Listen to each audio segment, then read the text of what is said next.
I would say, sitting here behind this powerful microphone, I would say that half of the stuff that I see people put on their motorcycle, generally when it relates to power and suspension, makes them a worse rider.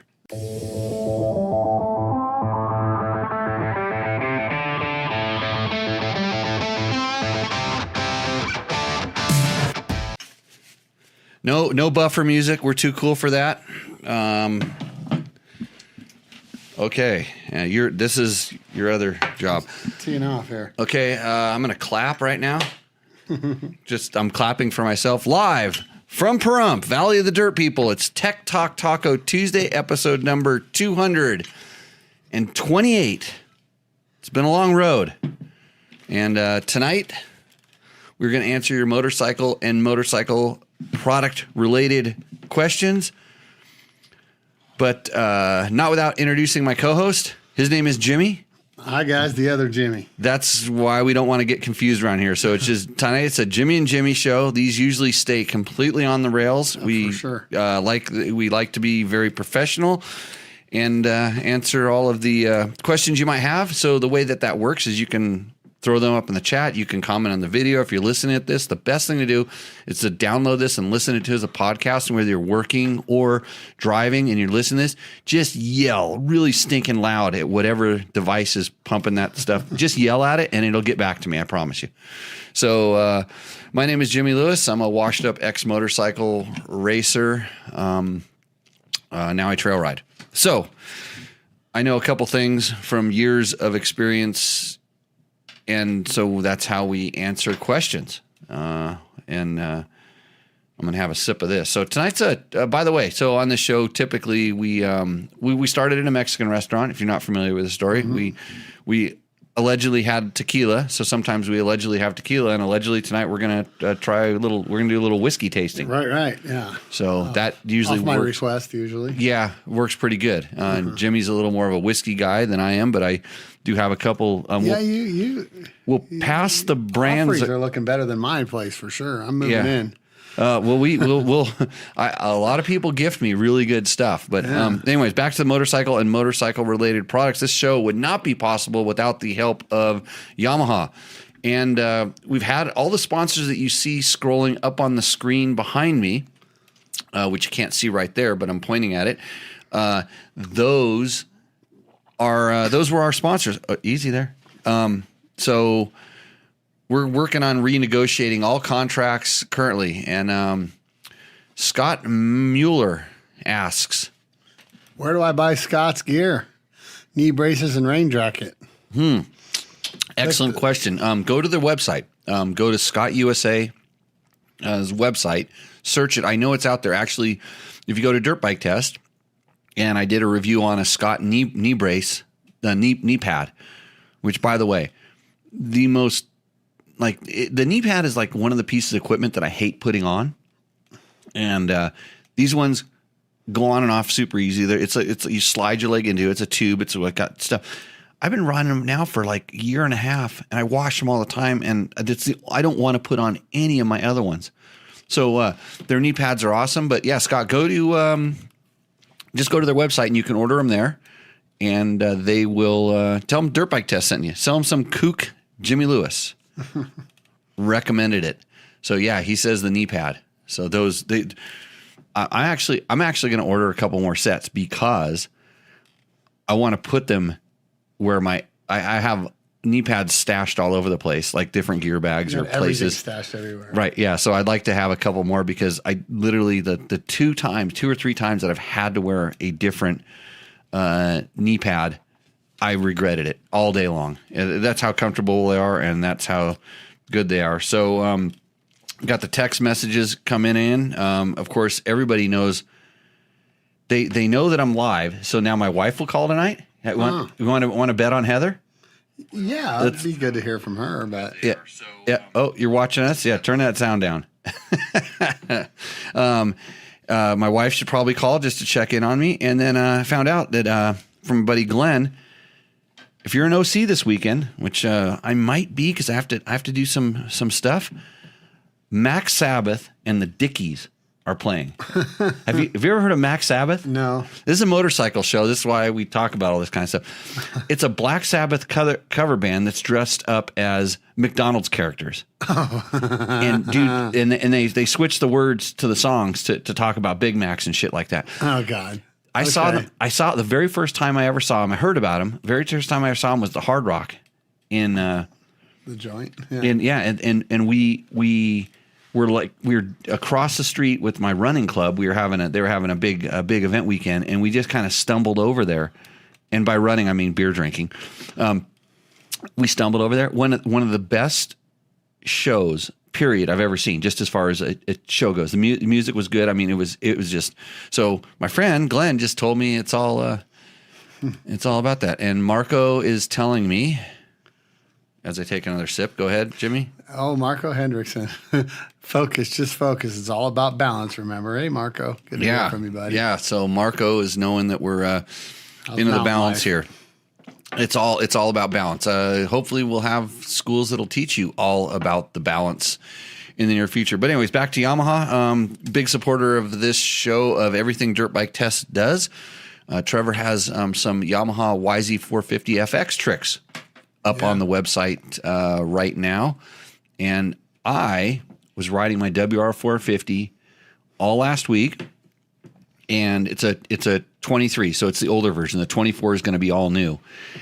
And that was absolutely 100% the wrong bike to be trail riding up in Idaho. I mean, it's fully, like, it's two-stroke country. It's lightweight. It's KTM 300. That's all you see. KTM Husky 300s. That's all anybody rides up there anymore. Unless if you see them on something else, it's like an old KTM RFS bike, and it's just the motorcycle that they ride on the holiday weekends kind of a thing.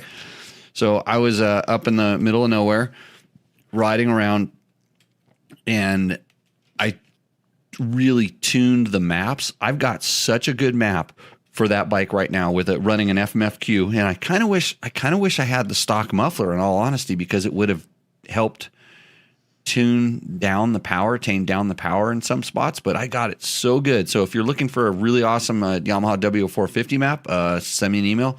I can send that out. And Victor, this is not tequila.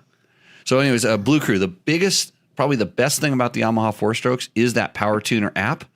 I was out on the trail and everybody's like, "What are you doing?" And I'm like, "Making my bike better." And they're like, "Oh, really?" And I'm like, "Yeah, just tuning." I was tuning the throttle positions. So on that map, you can do the fuel and the ignition, but you can also change the throttle positions and the RPM values, which is kind of high level tuning. So I was doing all this work in the I'll call it 2,500 to 5,000 RPM range, and the 20 to 50 throttle position range, and I just got it. I mean, really, really happy. So anyways, Yamaha, go to Yamaha. I wish I remembered the website right now. Search Yamaha. Here's what you do. Go to Dirt Bike Test and click on the ad that's on the banners. It's like the second one that comes across, or when you're reading a story like Fresh Dirt, click on that thing, and they'll see that you're supporting us and they're supporting us, and it's all good. And we talk about everything, so we can even answer your KTM questions, whatever KTMs are. I don't ride them anymore. No. What are you riding these days? I'm on a Beta. Beta. Okay. Beta. So you're not a KTM guy either. I still got a 300. Okay. I don't ride it much. And you went up and did a race up at that water park place? Yeah, that was fun. Did you race? Yeah, I did. Did you do the enduro cross? No, I missed out. Sponsored somebody? Yeah. Did good. He did good. Yeah. It was cool. I didn't know they were going to let not everybody have to do the full thing, or else I would have done it.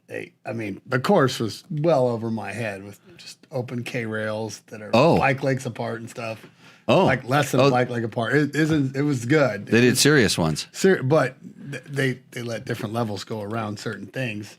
Okay. Had I known, I could have done a lot of it. But. Yeah. It's just a crash festival a lot of times. Oh, God, is it fun.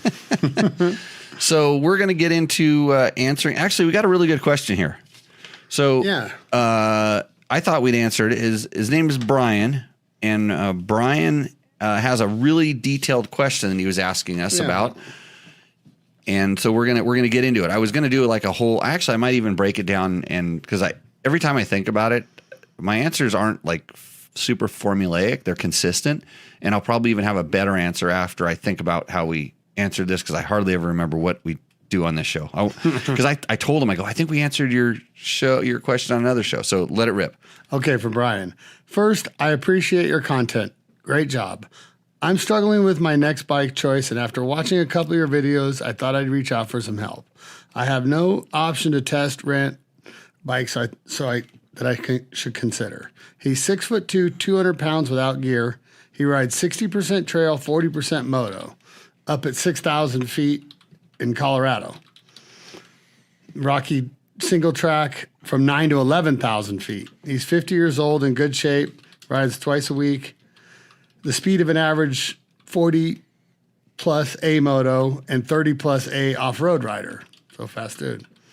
I've always rode a CRF 450s with factory connects suspension tuned for a blend of both with a bias to motocross. However, it's rough off-road, but mentally I think moto-only bikes make me safer on the track. I guess I don't know any better because I've only ridden motocross bikes for 30 plus years. So we'll stop right there. So yeah, sounds like a fit, competent, guy that's been riding, knows his stuff. Vet, yeah. So seasoned, all the things, and if he's riding those the Hondas with the factory connection and motocross bikes off road, for sure he doesn't know, like what an off-road bike is like. It's kind of like, people that have trail bikes and then they buy motocross bikes and they have no idea what a motocross bike is. And then, so the one thing that strikes me here is 200 pounds and altitude. And the title of the question is KTM 350 XCF or YZ450 FX. So all these things are kind of floating around. Like, how do you make a decision? When you start going up in altitude, you start losing power. And at 200 pounds is right at that level where the extra CCs really do make a difference. So keep it rolling. Okay. Yeah. I've got the same question as everybody else. 350 or 450? But my weight and more so riding at high altitude have me struggling with the decision. The older I get, the lazier I'm with corner roll speed, and I like instant torque to get me out of trouble on the track and the mountains. For what it's worth, I've tried my son's 250F several times, and I find that it doesn't have anywhere near the power that he wants on the track or off-road. Okay. I think I'd like to get cross-country bike because now I'm riding more trail and track. I find myself doubling quite often when there's an option to triple. For quality, reliability, and local parts availability, I won't consider anything other than a Honda, a Yamaha, or a KTM. With that said, I'm considering the YZ450 FX and the KTM 350 XCF. I like the idea of a 450 for longer maintenance intervals and reduced need to buy a pipe, twisted mapping, flywheel for fan install, etc. I like the idea of a 350 to be able to flick it around in the woods and improve cornering with less standing up or getting easily upset in ruts and throttle input. Do you have any thoughts on these bikes for my situation? And any other recommendations? Do I have thoughts? So that gave you lots of information. Evidently somehow our video froze. Is what's looking. And what's really bad is that see how that light's red. That's not good. And this is good. I hear the sound is working just fine, which is good. So I'll just put a picture of me telling you to hold on. Yeah. And maybe these cameras will reboot. This was the problem that I told you about that I was stressing, nervous about before the show. So Tech Talk Taco Tuesday, not without its technical difficulties, but the good thing is the sound is still working. So maybe they'll come back alive. We'll see. Man, he's right there in between all those bikes. So since Yamaha's a sponsor of the show, I'm going to start out by saying just buy the YZ450FX and forget about it. Like we always do. Hey, KTM used to sponsor this show, and I would have told you to buy an orange one. But no, I'm going to tell you. I'm going to give you some stuff to think about. So the biggest thing to think about is between those two bikes. It's, do you like to rev or do you like to chug? because that's going to be the number one biggest difference that a rider will feel when they're doing that. So I'm going to see if your camera works. See, your camera still works. Look at me. You know what? I can go. Remember, I told you I have the emergency camera. Watch this. 911. Yeah. See, there's always an emergency camera if I need to do this. So we're back on video now. You're not going to get the questions and stuff, but thanks, Victor, for pointing that out. I'm having a panic attack. So it's Rev or Chug. Those two bikes are probably the two most diverse, the two most different handling feelings of the bikes. And especially when you start getting into the newer KTMs, they have a feeling of heavier steering, longer swing arm. Because I rode a couple of my friends' bikes. Everybody wanted to ride my Yamaha, of course, last week. So I was riding some KTMs, and it was real obvious to going to the Yamaha, which is heavier feeling but lighter steering. And then depending on what you perceive as stable, like long swing arm for a lot of people feels stable. For me, a long swing arm feels a little bit sluggish, and it's more of a, I don't know. It just changes the way the bike works. Where the Yamaha feels like it's a little shorter swing arm and a little more kind of maneuverable, but not because of weight, but because of just the handling characteristics. Right. So, when he starts talking about not wanting a bike to stand up in the turns, that's almost on the rider. There's bikes that have that character, but it's how you ride when it comes to this kind of thing. And it's a lot of times it's a bike balance issue. I hear a lot of people complain about, my forks are harsh or whatever, and it's generally because they're squatted down in the rear. They haven't played with the attitude of the bike. They're like, who do I send my forks to, or how do I do this? So I think, he talks about like that kind of standing up in the turns. I'm trying to think, that's a Yamaha, an older Yamaha characteristic. Right.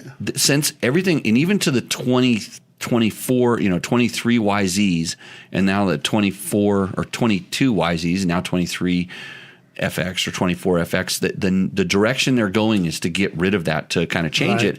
And because of that, now people are saying, I feel that now I can get more feel out of the front end, hence Trevor taking those little mounts out of the engine mounts that loosens it up a little bit. So I don't think that any of the things that he's asking, he's not going to be unhappy with either one of those bikes. I think especially coming off of a Honda for the stuff he's doing. The motocross bike. The Honda's going to be, the Honda and the Yamaha are going to be the best on the track. I rode the YZ450 FX at Glen Helen. Should he stick with a track bike and suspension valve towards it, or should he lean? Is he on the right track? FX XCF is the right thing to do. Honda has the RX, and it's a little bit different than the just the R. So he's on the right direction there. I think that he's going to get a different feeling bike than the Honda by going to either one of those two, and I'm pretty sure he can make that thing do whatever he wants to do. So we're still not; those things are still dead. Stupid cameras. Yeah, I kind of some version or another of both these bikes, and for me, I know exactly what I'd pick. But what would you pick? I picked the 450. Yeah. I'm 200 something pounds, and I had a 350. I hated revving it out so much always.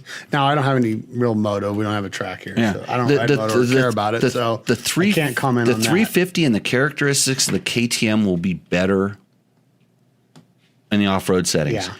And for the same reason it's better there is the same reason that the Yamaha is going to be better on the track. But the interesting thing that I've noticed about the Yamaha, and I have not trail ridden the FX. I've trail ridden the WR, which is a slightly older version. Is Yamaha has definitely worked on having more versatility and not going so soft on their off-road suspension. They used to just it was a little bit too soft, but now they're getting the bike to have some hold up and stuff. And so maybe even almost to a fault on the WR line where they're stiffer than what you would expect.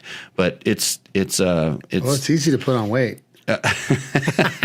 Right. Oh, speaking of that, let's go to round number 2. Let's try the Four Roses. We'll hold that up. But your camera works, so I'm gonna go ahead and hold that up to the camera there. Yep. We got some Four Roses single barrel. Yeah. So is it a single malt? No, single barrel. Yeah. So bourbon whiskey. Yeah. So I'm sorry that the video's not working, guys, but the audio is. So you're just gonna have to listen to it as a podcast. Yeah. But you can still type your questions in the chat, and we will receive those. So we've completely not helped this guy one bit at all. No, I think I have. Look at the Yamaha. Seriously, I don't like 350s. I do. It's for longer intermediate, longer maintenance. No maintenance on the. Okay, so I'm going to just break down those.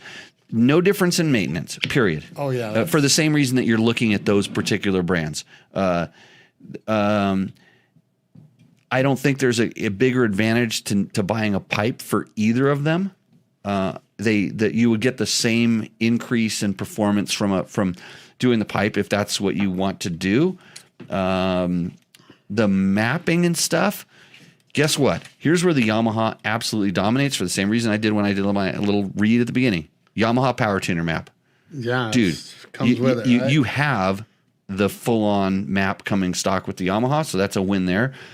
Flywheel for inertia, both of them. If that's what you want, if he's never owned an off-road bike, he's probably not going to.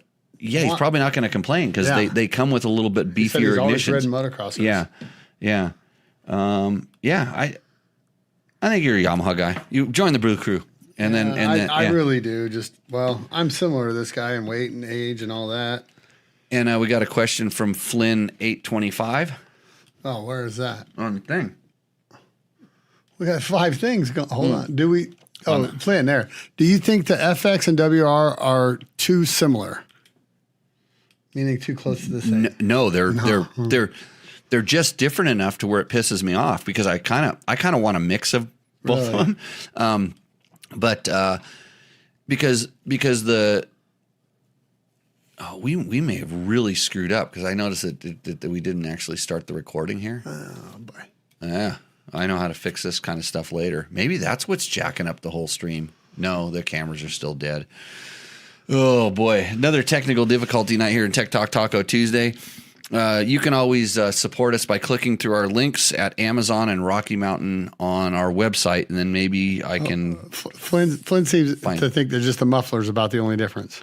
No. Okay, so in the difference between WR and FX is same engine, same transmission, but the WR comes corked up, and it comes with an intake restrictor. It comes with a much more restrictive muffler, and it comes with a locked ECU. So on the WR, you have to, if you want to get the most out of it, you have to buy the competition ECU, and then you got to take the intake restrictor out and the throttle stop.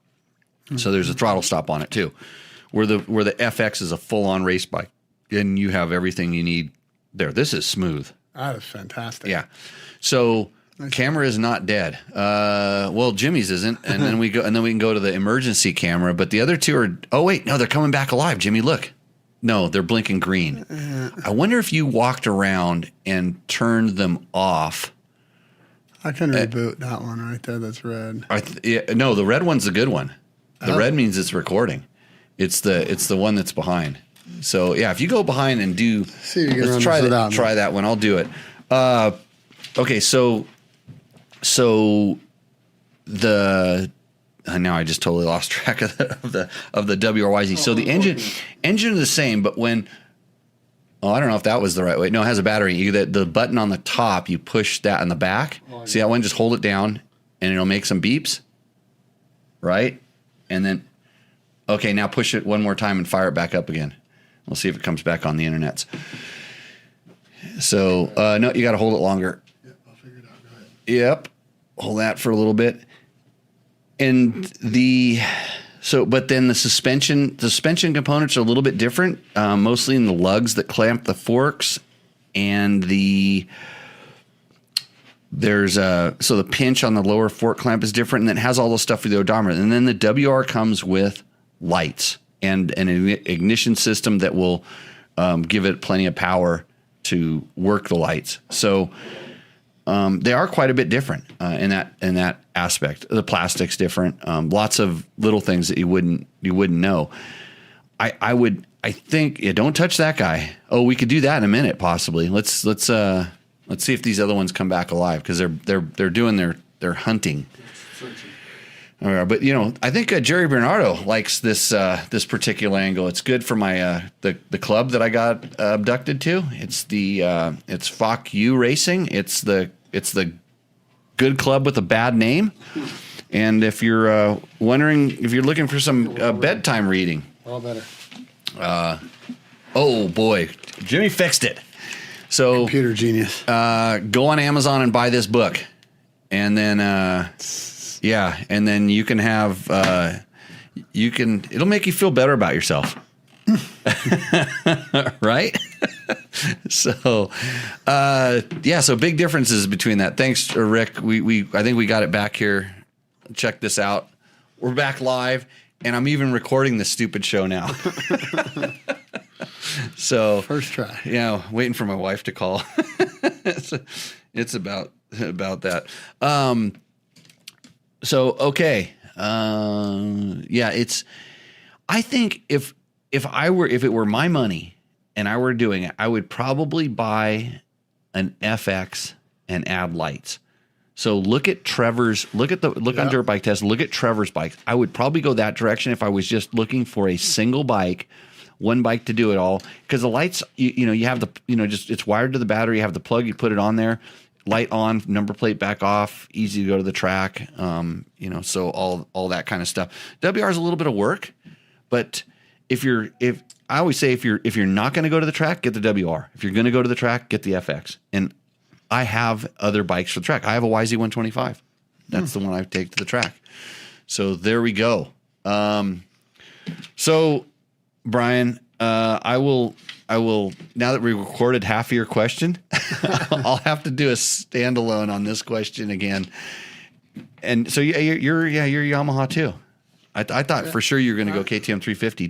What's your beta is a 390. 390. So yeah, that's a 350, Jimmy. It's not though. Well, it's to me it's not. It's better than a 350 because it's I had a 350. 390. I don't know. Mm-hmm. You had to rev the piss out of it to get anything, and I'm lazy for that or something. So when you were riding it, were you when we talk about revving the piss out of it, were you ever using the we'll call it 10,000 to 13,000 RPM? Oh, probably not that high. No, I just kind of where it liked to be was probably around 8,000 or something, and so the chug as well. Now that was a 19, so I know they've changed them since then. Right, and they've definitely worked on more torque. Mm-hmm. That's what it was. That's what I was. My complaint is just torque. So I always kind of wonder when we're talking about this, like people say, I want more power, I need a 450, and then they talk about their 350. It's like where were you riding? Yeah, no, I just didn't like where it got the power. Right. Okay. It was too. You had to rev it too much to get the power that you wanted. Definitely had all the power I needed. Right. Don't get me wrong. Yeah, and that's something else for people. Even 250Fs, they make plenty of power, but do you want to hear it? Do you want to? Do you want to hear it? Do you want to kind of sing it at that level? I grew up in a world where if your stuff broke, that was gone forever. Blew my dad's boat up. It was done forever. Yeah, that's ingrained in there, Okay, so it is. And so you're avoiding RPM for the fear of the destruction. Somewhere I feel it's in there. Beat into my core. Mm-hmm. I mean, I think if your bike blew up, did you get a new motor? Yeah, you probably did, or else you wouldn't have got where you did. Well, no, I was racing professionally, but I never blew. Not at 8, you weren't. No, I had an XR80. And it's hard. It's hard to blow it. Never mind. I ported it myself. Yeah. Without ever rebuilding the motor, I just took a Dremel tool, and I knew that porting involved a Dremel tool in the intake track, so I did it. And we couldn't figure out why my bike didn't run the same as my brother's because I made it faster. Okay, so we're gonna run a couple questions here. I'm gonna see if I can bring these up on the screen while you get this one. So Peter Larvson is talking about Trevor's KLX 300 versus CRF 300 dual sport video. Oh yeah, that was the Big Bear one, right? Yep. Okay, holy smoke! You just sent it with those little stock bikes. Amazing compared to the other dirt bikes. You just proved that the rider competence is more important than the bike. Something to really consider for all those weekend rider that thinks you need to buy an expensive bike and add a lot of bling.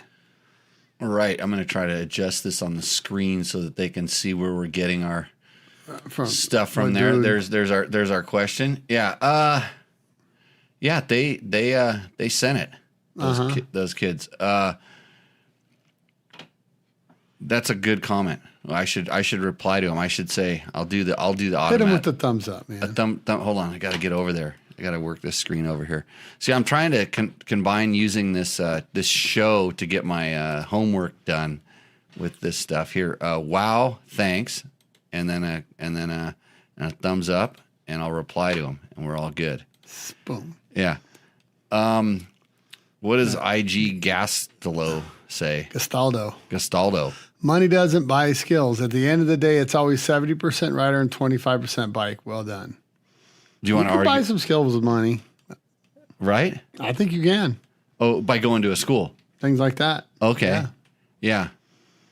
Oh no. I mean, yeah. Go into. I don't think that's exactly what I know what he means. Yeah, go into a good like. We're like, yeah. Oh yeah. We're messing with the dude, but yeah, you know what he means. We're taking it out of context. So Sure. yeah, he's saying you can buy more parts and put it on your bike, and it's going to make you better. Yeah. And I would say, sitting here behind this powerful microphone, I would say that half of the stuff that I see people put on their motorcycle, generally when it relates to power and suspension, makes them a worse rider. Yeah. How about protection?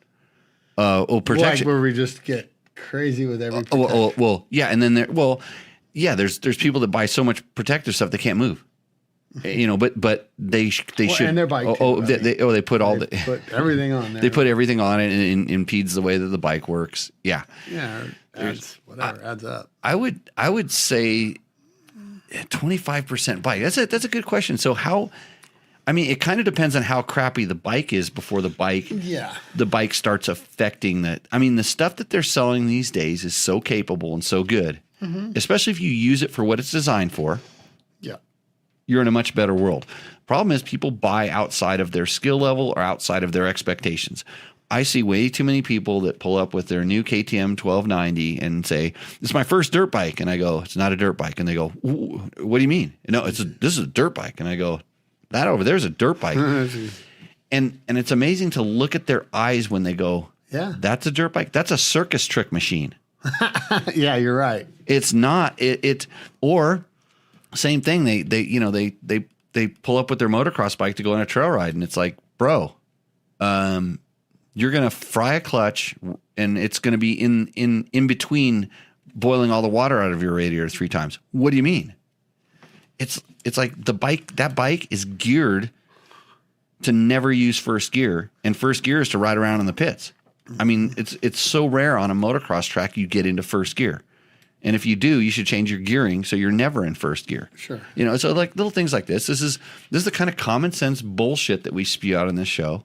I'm trying to save you money when I'm telling you don't ride the stock bike. You'll be amazed at how good it is, no matter what it is. And because they designed it for, if you bought the right bike for the right segment, they designed it for you more than likely, and they're pretty close. And there's some bikes that have some kind of limitations. We just talked about the WR. It needs to pass a ridiculous sound requirement.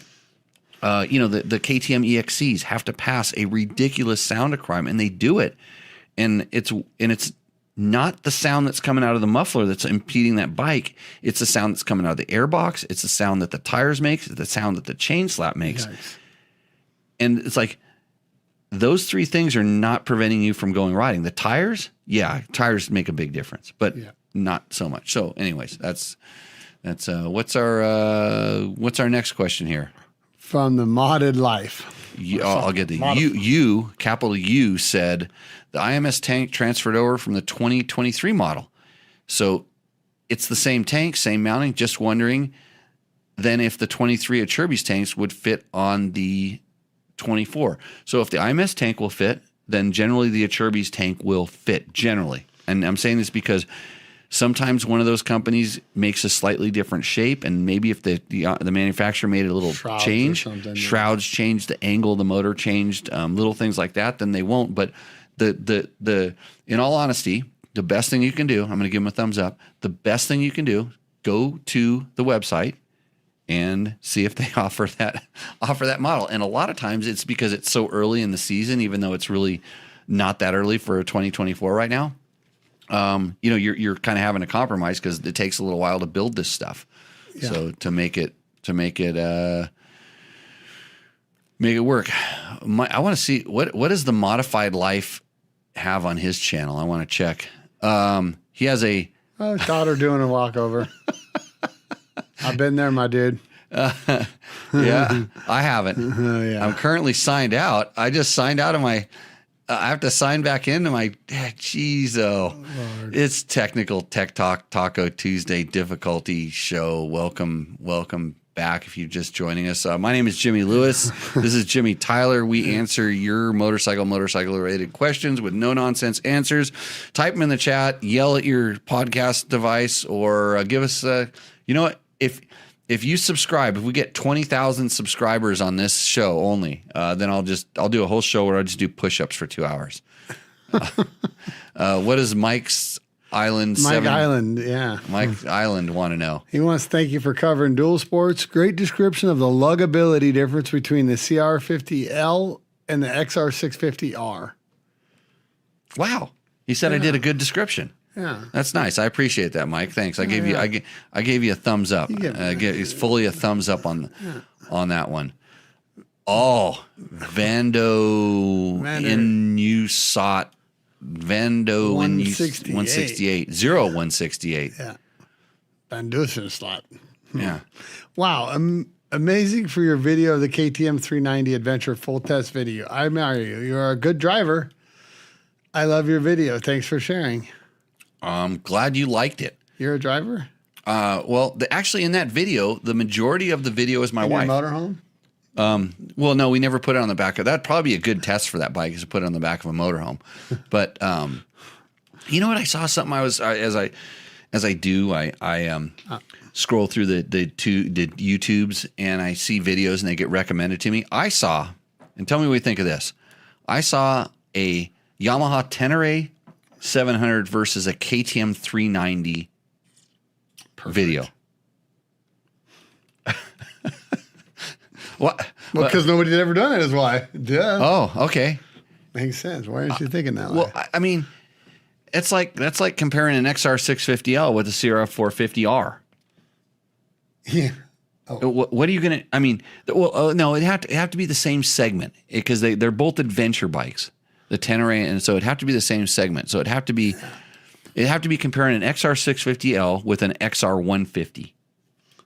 Yeah, I mean it's just two completely even. I don't want to say XR650 versus CRF300 because those are close enough together where you could do a comparison. But a Tenere, a 700 versus you're doing a full size bike compared to a medium size bike. David Smith? Dave Smith. That sounds like an alias. You guys are animals. Talking about Trevor. Yeah, he's talking about Trevor. We're going to see what Dave Smith has. No videos at all. That dude's in hiding. He's in hiding? That's the most made up. Let's see. Well, what about Vander? What is he? The guy who was asking that question. Oh, he's an outdoorsman. Oh, those are motorcycles, huh? Camping in the forest with cooking, sleeping bag, hammocks, and tents as a team. Those are like them Indian motorcycles. Those guys can ride in flip-flops and stuff, doing wheelies. Yeah, low pipes. Yeah. Whatever. Welcome to forestry and camping. Join us for immersive adventures in forest. Wow, you should go. What country is he in? United States. He's from the United States. Why don't those bikes look like our bikes? I don't know. Well, he's got a channel that it's called Forestry and Camping. So I like those Vietnamese things. Those guys can really ride like crazy. I should share this on the screen. I can do it right now. If you're watching, you will get to see. We're gonna plug the heck out of you. Yeah, I think this goes live on the screen, doesn't it? Oh no, it's the wrong one. I know how to run my programs. There we go. Here's his his thing. I'm going to try to get it. Oh God, I can't find the cursor. I'm a good computer operator. I have to pull the whole damn thing down over on this screen here. One of these days, let's see. Is that the one that's highlighted? Yeah, there we go. Forestry and camping. So go check his thing out if you're into that kind of stuff. So we at Dirt Bike Test, we kind of test everything. If you were wondering, as an extensive background in racing, you see I don't use it much. So okay, next channels and comments and questions. We're gonna go here. We need to get to the Facebooks and complain about it. Hey, does anybody want us to bring back Rooster Endo? Just throwing that out there for the peoples, the people. And I know we're getting comments right now, so we got to go back to the comments right here. Marco Henriksen's watching and learning. You guys are awesome and keep them coming. And he's got a little emoji thing. Something there. Let's see. What is Marco Gregory? the Mountain Man up there. What does Gregory Edinger have for It us? is important to have fresh tires. It's more important to have fresh tires and horsepower, etc. Put your money on the ground first. I couldn't agree with that more. That's a good way to word it, too. Put your money on the ground first. So when I think about when I modify a bike, I think about the things that I'm really concerned with, and I get a lot of stuff for free. In fact, most of it. And I'm really concerned about where my motorcycle touches the ground, that's the tires, and where I touch the motorcycle, that's handlebars, and foot pegs, and grips. And then everything else is kind of a subset of that. Once those are dialed in, then I work on that. So Greg, good. Thank you for pulling that out. That's the nugget of knowledge tonight. If I had a kid that used to sit through and watch these, like there's this kid that used to do that, and he'd pull out the more you know, yeah. do do do. Now we use this sound. Yeah, that's what you need to know. What does Flynn 825 want? Oh, besides SAG, what budget suspension tips do you have? Okay, so we just gave it. We're on to the Angels Rye. We got some rye coming? Right. So that's what I want. So besides SAG, what budget suspension tips do you have? Budget. So be aware. You taught me the greatest budget trip ever with air forks. Ever. Oh, negative air pressure. Yeah. Or air forks, like the ones air that forks, like on my 300. with the air pressure. Well, no. The negative air pressure. Whatever. Yeah. So for sure, no, and everybody just bleeds their forks off. Some forks work better with a little bit of air in them when they build up a little bit of pressure. I'm going to have half of that. Oops. Yeah, that's okay. So some people, they always bleed the air off, and maybe if you're a little bit heavy or you're running a full tank of fuel on a bike that's like that. Oh, we should probably hold that up to the camera. Yeah, there, Jimmy. Yeah, pull that up. Angels Envy. Aim it at your Angels Envy, finished rye. Yeah, there we go. Yeah. So nice rye from somewhere. So yeah, the air pressure in the fork is a huge one, and then just bike balance. So SAG is part of bike balance, but how high your forks are. Slide being able, you can adjust the angle of the bike. That's free. If depending on the fork, sometimes you can actually make your own preload spacers. If the $150 for the fork springs is too much, sometimes just going a little extra preload can kind of help that out. Oil levels in the forks, and even if it's a cartridge fork, the outer chamber oil level, adding or subtracting oil from that, and you do not have to disassemble the fork to do this. You can squirt it in through the air bleed, and just do it in like 3 to 5 cc increments. And generally, the manufacturer has a lot of room on to add. Usually you can add. It's different on different brands, but you can add up to like 10 to 15 cc's of fork oil, and you'd be amazed at what that does to the progressive nature of the fork. And if you need to take it out, well, you can take the fork off and pour it out of that hole, or you can also, because I've done it before, you can manipulate the motorcycle and get it to go upside down, because I've done this on the trail. I'm like, I hate this bike right now. I need to get some oil out of the forks. We've put it up and tilted it up and opened the thing up and poured oil out of the bleed hole. Yeah. And you have to push on because they're airtight, so you have to kind of push on the wheel to kind of squeeze it down. You can actually lay it over on its side. If laid over on its side, have the wheel up, it's slight downhill, open the thing up and Compress the and front end a little, squirt some smidge. Tire pressure makes a huge difference, and most people I know err on way too much tire pressure all the time. They're because they're flat. They're afraid of getting flats, and we run a lot of mooses. But I'm particular about this also. But dropping down the air pressure is a good free one. Fork height. Yeah, fork height says Gary Barfoot. That's good. Appreciate that. And let's see. Yes. Rooster window is where it's at. Marco, you're either having too much of this Angels Envy rye, or you are talking at your phone and it can't understand you. We really shifted gears here with this one. Oh, really? Oh yeah, we went from a 125 to a 450 or something here. Good, just different. Really good. Definitely, that's a flavor explosion in your mouth. Yeah, it's a different ballpark. There's a lot of stuff inside of that. A lot of flavor there. But it has a weight. This is like a Yamaha WR with the stock pipe on it. Yeah, it comes on. You got to wait for the power to come on. It comes on, and it's not a little; it's a lot when it comes on. Yeah, so you got to get the revs up. Got to get the R's up. Like that. So okay, Flynn. Hopefully that helped you. I think we hit most of the things, and then play around with your clickers. Honestly, do the clicker thing and see how well that works out for you.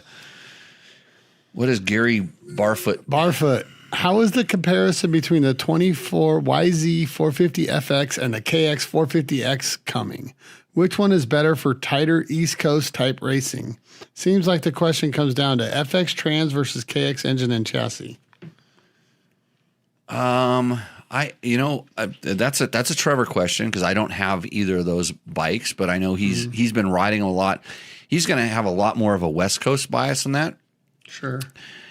Who I got to talk to out at the Vegas Torino was Grant Baylor or Stewart. Was it Stu Baylor? Yeah, Stu Baylor. Because they had a team. Yeah. Yeah, and he rode with one of the girls that rides for his team, and then her dad, and who else?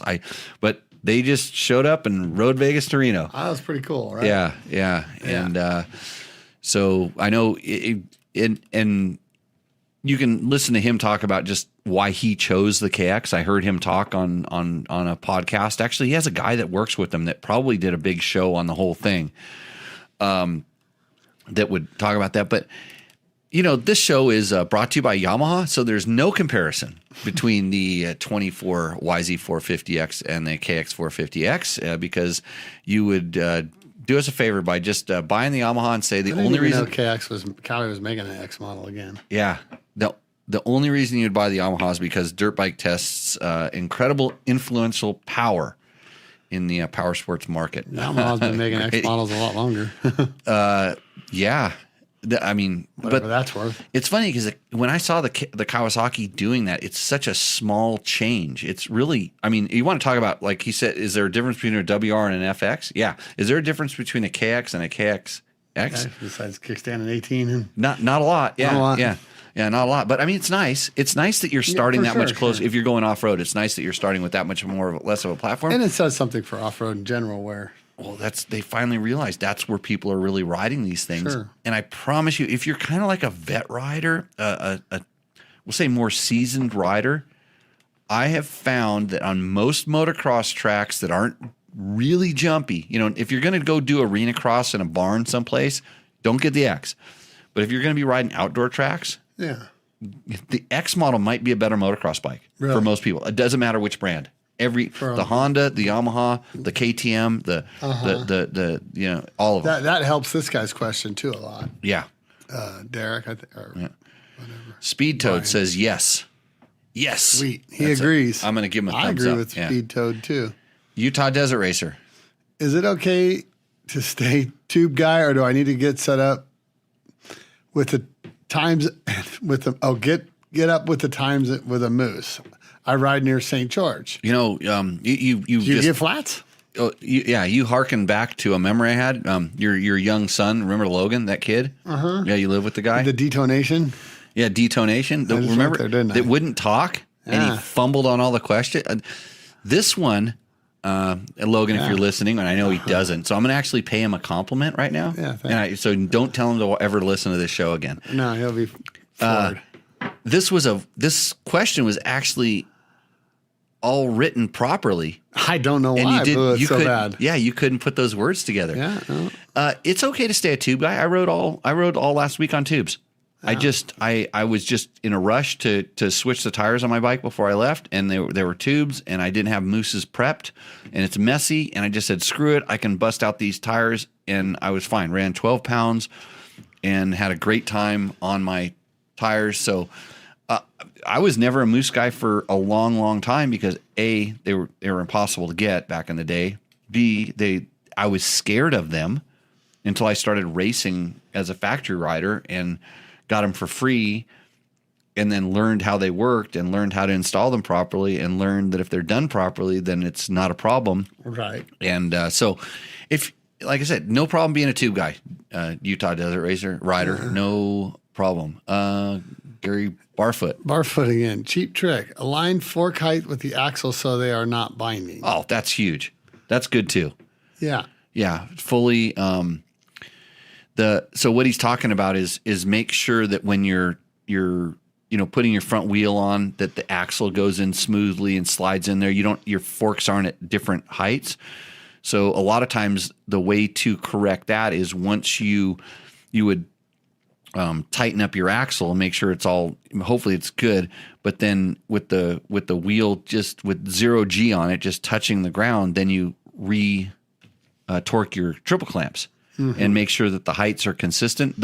I'm pretty sure as long as your forks haven't been jacked with, if your height is the same on both sides, your axle height should be the same. Yeah. But I have seen people that do, different spacers. I've got forks back that a suspension guy left like a 2 mil shim out of a space or something inside of there, and all of a sudden it's like, God, why isn't this thing lining up? My axle's not going in. If your axle's not going in, something's bent, something's not right. So that's good. And Gregory Edinger says, Jimmy's tip for my fork chatter worked. Bleed them on the ground is much better for me now.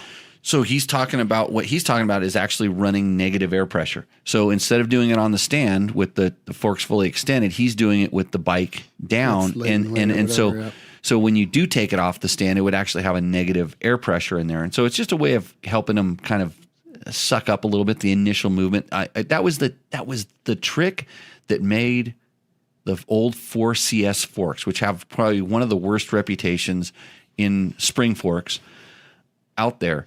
I would run a small to a fair amount of negative air pressure in the forks, depending how long we were going to ride for. I would do more on motocross than I would on off-road, but I got those forks working just fine. Were they great? No. But they were, everybody complained about it, and they were spending $1,000 to do exactly what I did. I did it for $0, and they spent $1,000 on all these parts to put in there, and then they would ride my bike. They go, "Who did your forks?"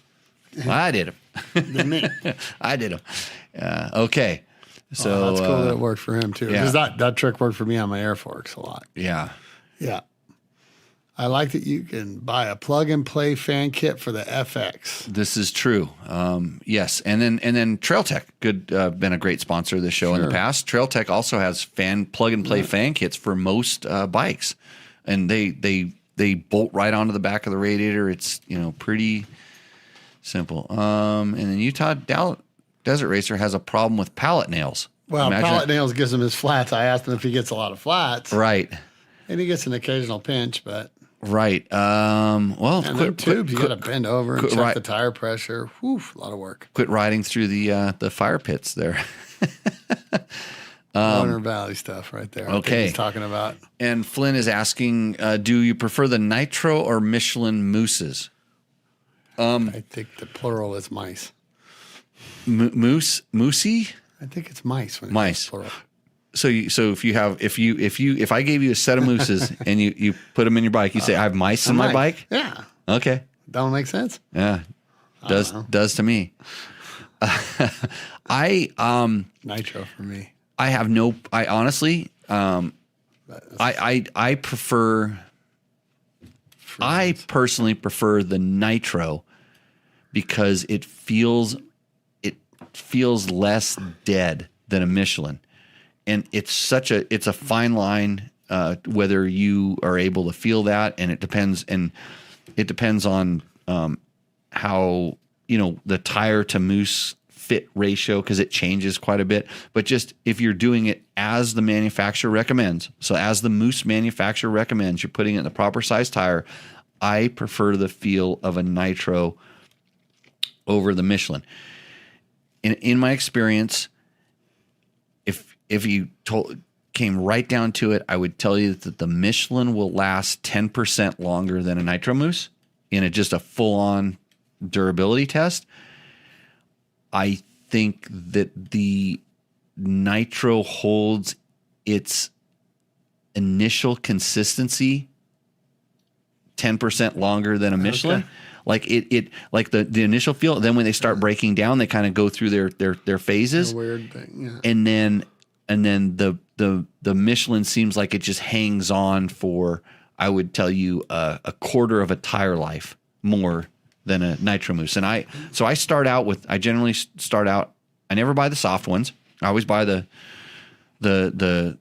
right size for the tire, or sometimes even one size up for the tire. And I wedge it in the tire, and that's my rally / dual sport / whatever thing. And I get 2 of those lifes out of it. Then it goes into, quote, enduro trail riding tire, and I get 2 tires out of that. And then it turns into an extreme enduro mousse, and then I can get maybe 1 more. Depends on when the bead starts not seating itself back up, or I knock it off the bead, or it has hop flat spots and stuff like that. So I've done a ton of mousse testing, so I'm qualified to speak on this subject. Yeah. So, and there's other brands out. I'm currently doing long durability on Air Mousse, long durability on Mr. Wolf balls. I've done. God, there's a couple other ones out there that I've tried. Mm-hmm. But it takes a long time to get a lot of miles on those things. So I know this kind of stuff, and it's been hotter than shit out here. God, and in all honesty, some of the tests I do is destructive, and if I want to be destructive, do it when it's 110 out, and the mousse never has the opportunity to even cool whatsoever, and it can be really destructive. And when you hear about all these failures, if you're afraid of mousse for failures, 95% of the failures are caused by the installer. And they period. Add to cart. Yeah. Get the wrong one, right? It starts from adding, putting the wrong mousse in. Yeah. It goes into, breaking the bead, not seating it properly, improper lubrication, wrong lubrication, so many different things that can go into it. But if it's properly installed with the right lubrication and stuff like that, mousse failures are fairly uncommon. And especially, like, everybody was worried about the speed, how fast you're running the mousse, how much speed you're running the mousse, and that's such a minor concern. I definitely, when I'm doing the dual sport / rally mousses, I'm not obeying the speed limit that says on the box. Right. Okay. So, hot mousse chat, says Chris Dabney. Thank you. Yeah. Yeah. Air mousses. It's a, in all honesty, did I weigh it? I have it written down if I did. I think they are supposed to be a little bit lighter than the other ones. I can't comment on that because I don't know. Unlike most people, I've held them and they not significantly lighter. No, it's not significant. It's gonna, and that's why I'm testing them for durability. See if it is a little bit lighter, then I'll know when I pull them out and see what they are. So we're up for number 4, round 4. Where are we? Yeah, we're gonna go real light on this one too. Yeah, it's getting out a little crazy here. Yeah, we got the Bakers. I can get crazy. Ron Hart gave us a flame emoji or something like that. I'll get here. Here we go, Jimmy. I pushed the Jimmy cam, and that's me. Unfortunately, you're in the Logan camera. Yeah, remember that guy? Everything backwards. Yeah, we got some Bakers. Bakers. Is this a 7-year-old? 107 proof. Ooh, yeah. You do a real small one on that. Got to keep this show on the rails. It's a mousse. Oh, you sent me a picture of it. It looks like a basketball, Ron. What are you kidding? Who are you kidding? It's up in the chat. People can see it, so let them decide. You should have sent us a picture of a mouse, but a mouse? Oh, mice. It's a mice. He's not learning anything from me. Right. You gotta make this stuff happen. So again, thanks for joining the Tech Talk Taco Tuesday. My name is Jimmy Lewis. I'm a washed up ex motorcycle racer, and this is Jimmy Tyler, who is also a washed up. Never was anybody at a motorcycle race. But you still race. You race way more than I do. I know. Right. So he's the racing expert in the thing. Moose balls. 'Cause I know how to have fun. Oh, he says moose balls. Oh, That's Mr. Wolf's moose balls. Ron's having a hard time typing. He's having some of this stuff too here. Okay, back to the hot chat in the comments. Oh, got it. I'll get it up here. Let's find a good one. There I wanted, but okay. oh yeah, that's a good one. It's funny how he words it. What's his name? Neil Bradley, 6571. Every Kawasaki ever made has a horrible airbox design. I believe it's on purpose now. They're going out of their way. I think it's just not a primary thought. You know, in all honesty, KTM, when they had the side airbox thing, okay, like Husaberg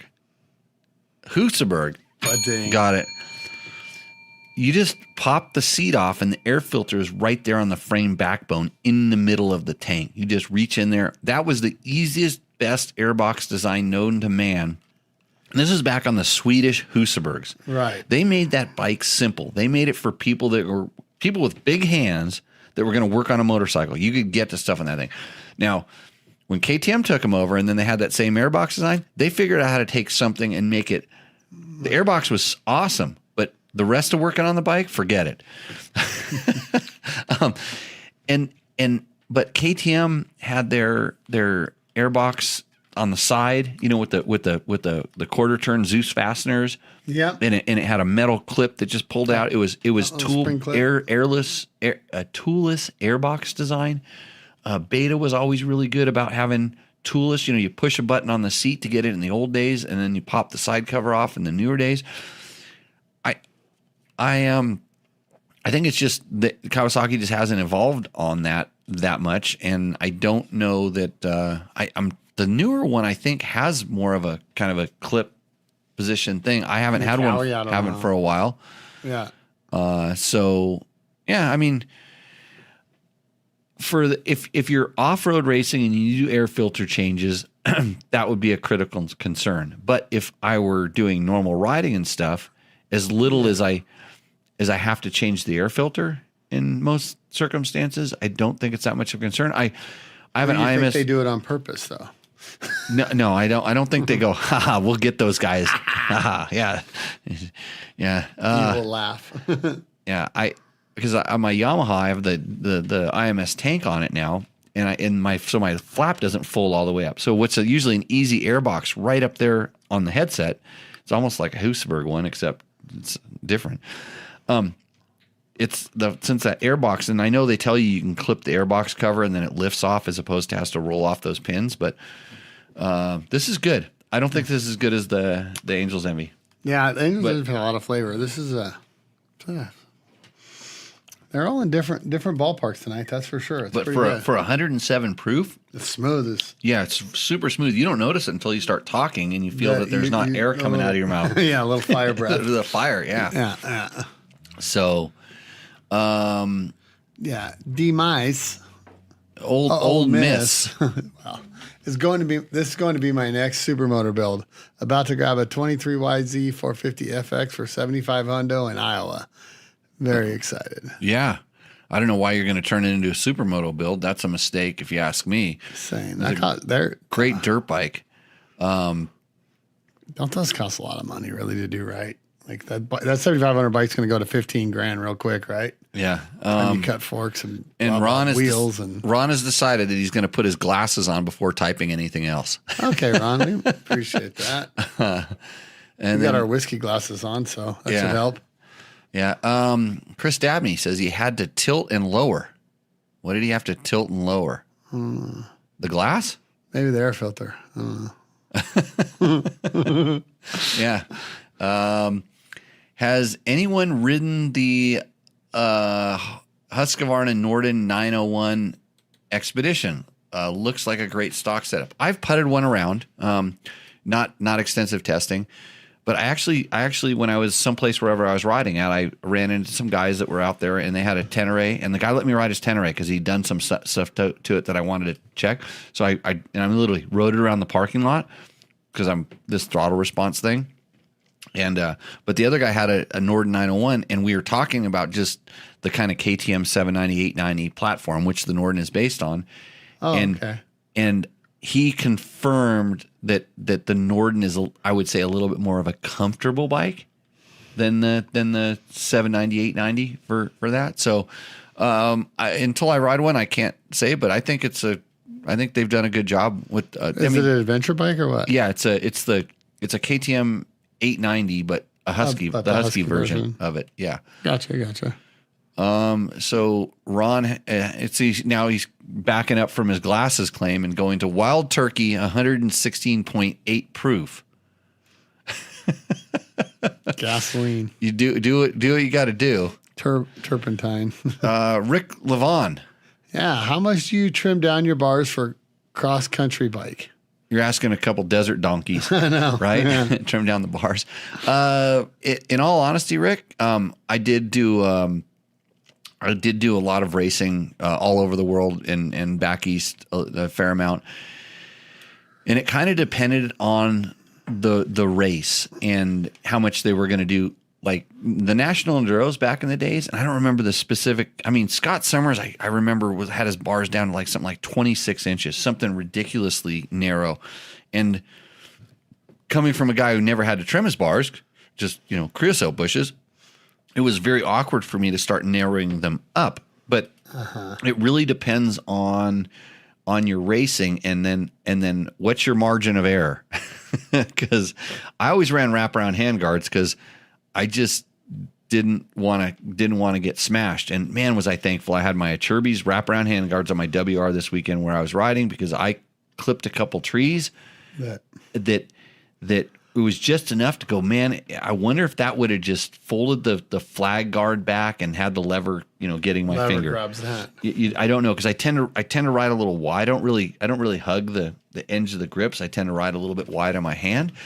So I think most guys are trimming them like, half an inch off of standard bar setups.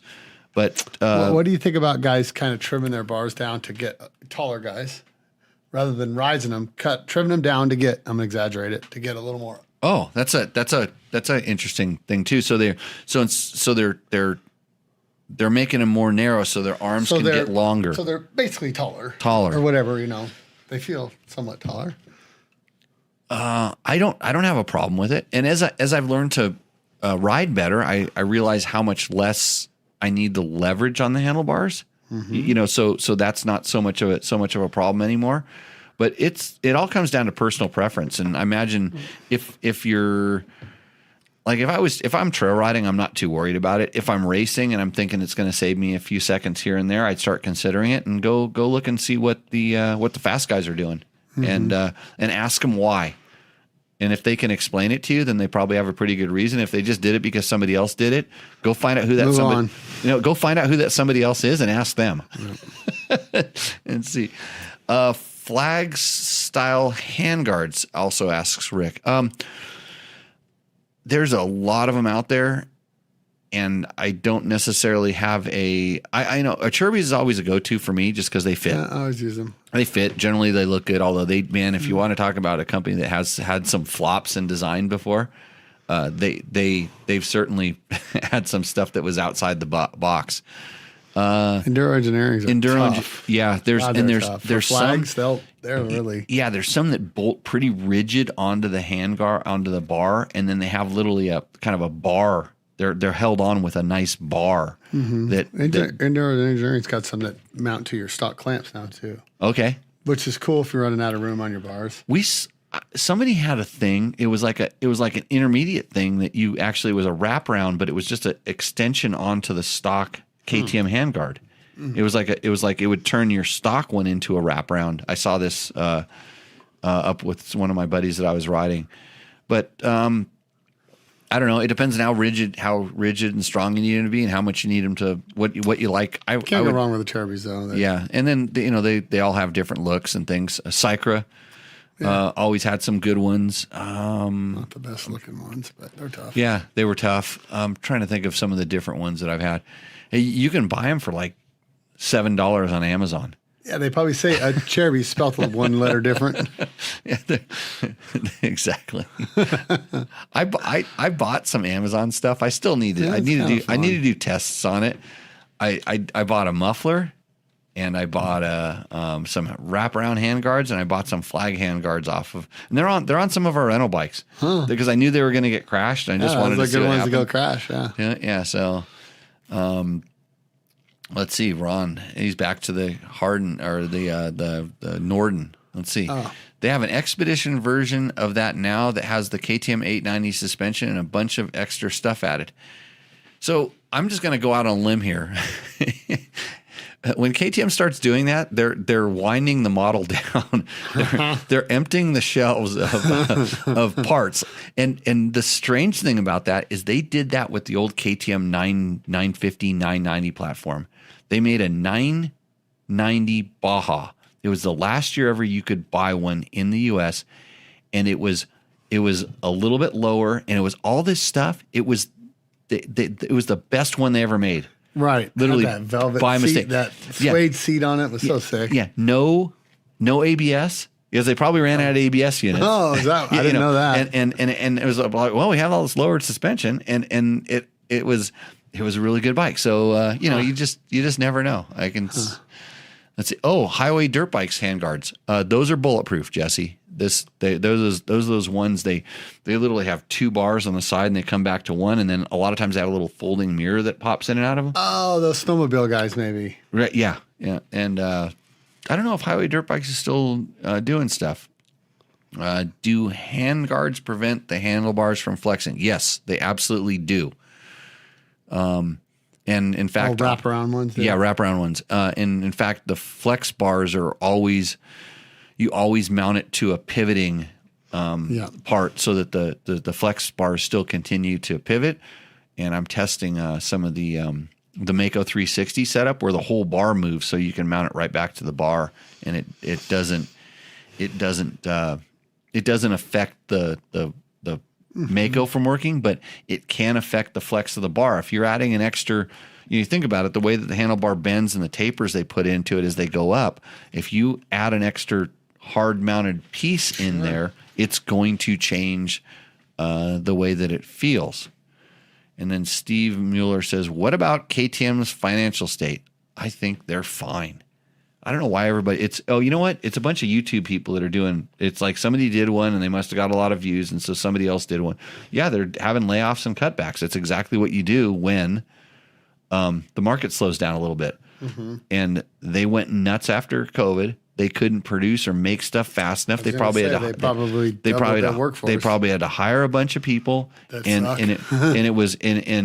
people that suck. Yeah, well, that's what happens when you got gun to your head to hire people. Yeah, and so now we're getting back to normal. So I wouldn't worry about it. Look at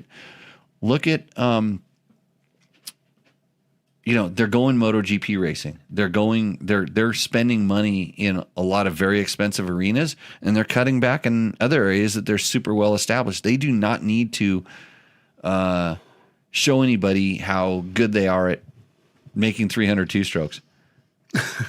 They've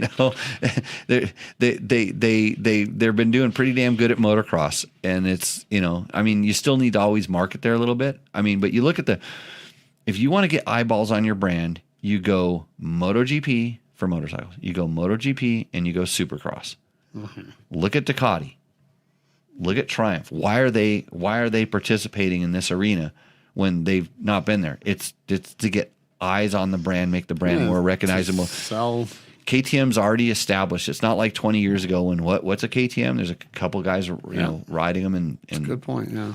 So they're not. Yeah, and when you watch companies at that level, so whether it's Kate, I don't know where you're getting your financials, or if you're getting it off YouTube, then it's all messed up. But if you start looking at that, these companies are huge companies, and they have profits and losses based on what they feel like the market timing is, and yeah, they're pretty. I would say that they're pretty damn healthy. I wouldn't and lose sleep over them. Yeah, I wouldn't worry about it. They talked about cutting off gas like they did with Husaberg. Did they? I don't know. I didn't see that. Where are you getting this info? Maybe I gotta go on social media or pay more attention to stuff. Yeah, it's all stuff that's been done before. I don't think it's like a brand like Gas when Gas was a Spanish company and they were being held, or a brand like Husqvarna that got bought up by the Italians, and the Italians managed to run them into the ground, and then the Germans did a little bit more, and then they gave them to KTM, and now now they're calling Husqvarna. It's not even a motorcycle; it's Husqvarna Mobility. Yeah. So they have plans, and what goes on in their boardroom is their business. I just hope that the bikes they roll out in their showroom floor make people happy when they ride them. And until they stop doing that, I'm not going to worry about it. Or all of a sudden something really strange starts happening. If you're trying to make a banger YouTube video about it, and a clickbait video, this is what we get. And then people ask me questions like I know anything more than the person that made the YouTube video. I didn't make a YouTube video about it, but I'm commenting based on, I've been in this industry for a long time. I've seen ups and downs. We've seen supply and demand with time, nothing like COVID. That was crazy. And what happened was crazy, like that everybody went outdoors and bought all this stuff. That was the crazy part of it. And then it caused this surge. Who would have saw that coming, right? Yeah, the surge that really caused a hole, where people couldn't get stuff. And then that's what it's got to be if it ebbs and tides, right? Yeah, different flows. So, okay, we got I was gonna go on to the EXCFE Performance Group Facebook page. Oh, yeah. Let's see how we doing on our. Let's see, frames missed due to rendering. We're only 12 and 11. You know what? I think it had something to do with the fact that I wasn't recording the show. It's my fault along here. So we have the EXC and Performance Tech Talk, which is a Facebook group that Mike Spurgeon from Moto runs. Moto used to give us, $100 for the Rooster Endo segment. Right. We haven't done it for a while. If you send an email to Jimmy at Dirt Bike Test, I guess is where I'm at. I will take your Rooster Endo and maybe put it on the show. But somebody posted up, Michael Landreth has a 23 FE501S with 550 miles and 90% of it is off road. It's a Dayglow bike. Oh, I think that's a for sale out on there. It's definitely for sale. Let's put him up on the. Let's give him some love here. Man, look at this. Wrong screen. Damn. I don't know how to do this. I'm not going to fix it right now. So you can go over to this Facebook page and see it. But there was a question on here that I kind of wanted to get at. If I can get my cursor over here. Here we go. Here we go. We'll answer this question. Got a bit of a weird one. 2007 EX300 rear wheel issue. Okay. Just done a full ground up restoration. She goes really well. Just noticed today the drive side sprocket rear wheel bearing is munted. 2 hours of riding. It's like the spacer is wearing the seal and it's self out the backside rear of the bike. The spacer wants to keep pulling the seal half out. She had a new wheel bearing and seals and spacers chain and is adjusted 100 even on both sides. Axle is straight, new spacer inside the hub. Can't figure it out. Any ideas most appreciated? I got a question. Okay. Why is that bike so tied down like that in the backyard? Oh, it's not the back of a trailer? I hope it's on a trailer. It looks like it's tied down in the backyard, but I bet that's a trailer. Okay. All right. I'm good. He's got a nice looking bike. Especially for a 2007. So I'm going to say that if you replace something, You did it wrong wrong. bearings or Yeah, something. you did it. You did it wrong. You got wrong bearings. And so back in those days, there was a couple. Could you forgot to put the tube that's inside the hub doing the bearings? So that and two things. So KTM has a circlip on one side to index everything up against, and then inside there's a spacer. And there were some wheel bearing kits that were improved or better. And I think I don't know how popular they are today, but they were making them so that they're wider, and you would eliminate that. You would eliminate that spacer and put these bigger wheel bearings in, and then they would just index against the stops inside there, and they had modified spacers. I have seen in the past where those kits got messed up, and or the people buy replacement bearings for that kit and not the right kit, and then now your floating spacer in the center is not the right size, and so those use different bearing seals. So I would guess that that it's something like that. And then of course improper installation can cause that. Somebody told him that. Yeah, I'm going to say that there could be some of that too. Maybe it never bound down. It never got pushed together, pressed in there properly. They got bound down. And if you replace wheel bearings and you have any issue sliding your wheel with spacers back in, it's what you did. If it came off, if it worked when it came off and it didn't when it goes back in, it's something to do with what you did. So that's what are some of the other ones? There's a lot of weird questions on here. Here we go. Michael Ha, what does he say? Has anyone had any issues with the oil pump gears failing in their KTM's, Husky, or gas bikes? I'm ordering a Recluse for my 23500 EXCF, and I wanted to install Takamoto's billet pump gears at the same time. When I touched base on July 31st, I was told another batch was in the making and should be available in 30 days. Fast forward today, and I'm being updated to another 30 to 45 days out.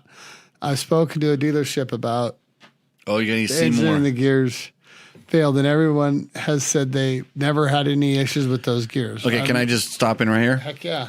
I have never had an issue with those gears. Okay, go ahead. Okay, yeah. How many KTMs do I have? 43 and a half. After how many versions? How many years? The cat rides the half of one. Right. Okay. Go ahead. Yeah.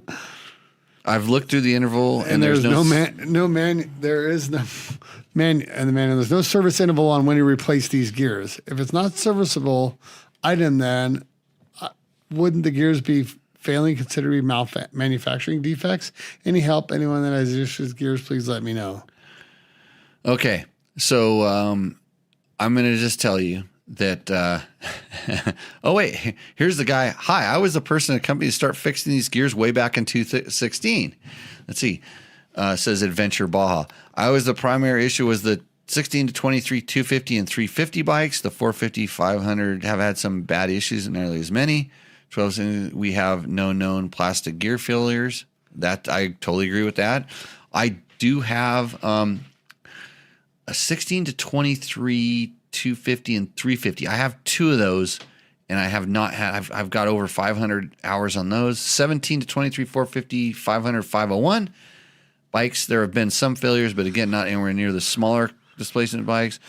I have aluminum gears in my personal 500 EXC, and I do like the peace of mind that they add. Okay, I have a pre-sale building list. Okay, yeah. So,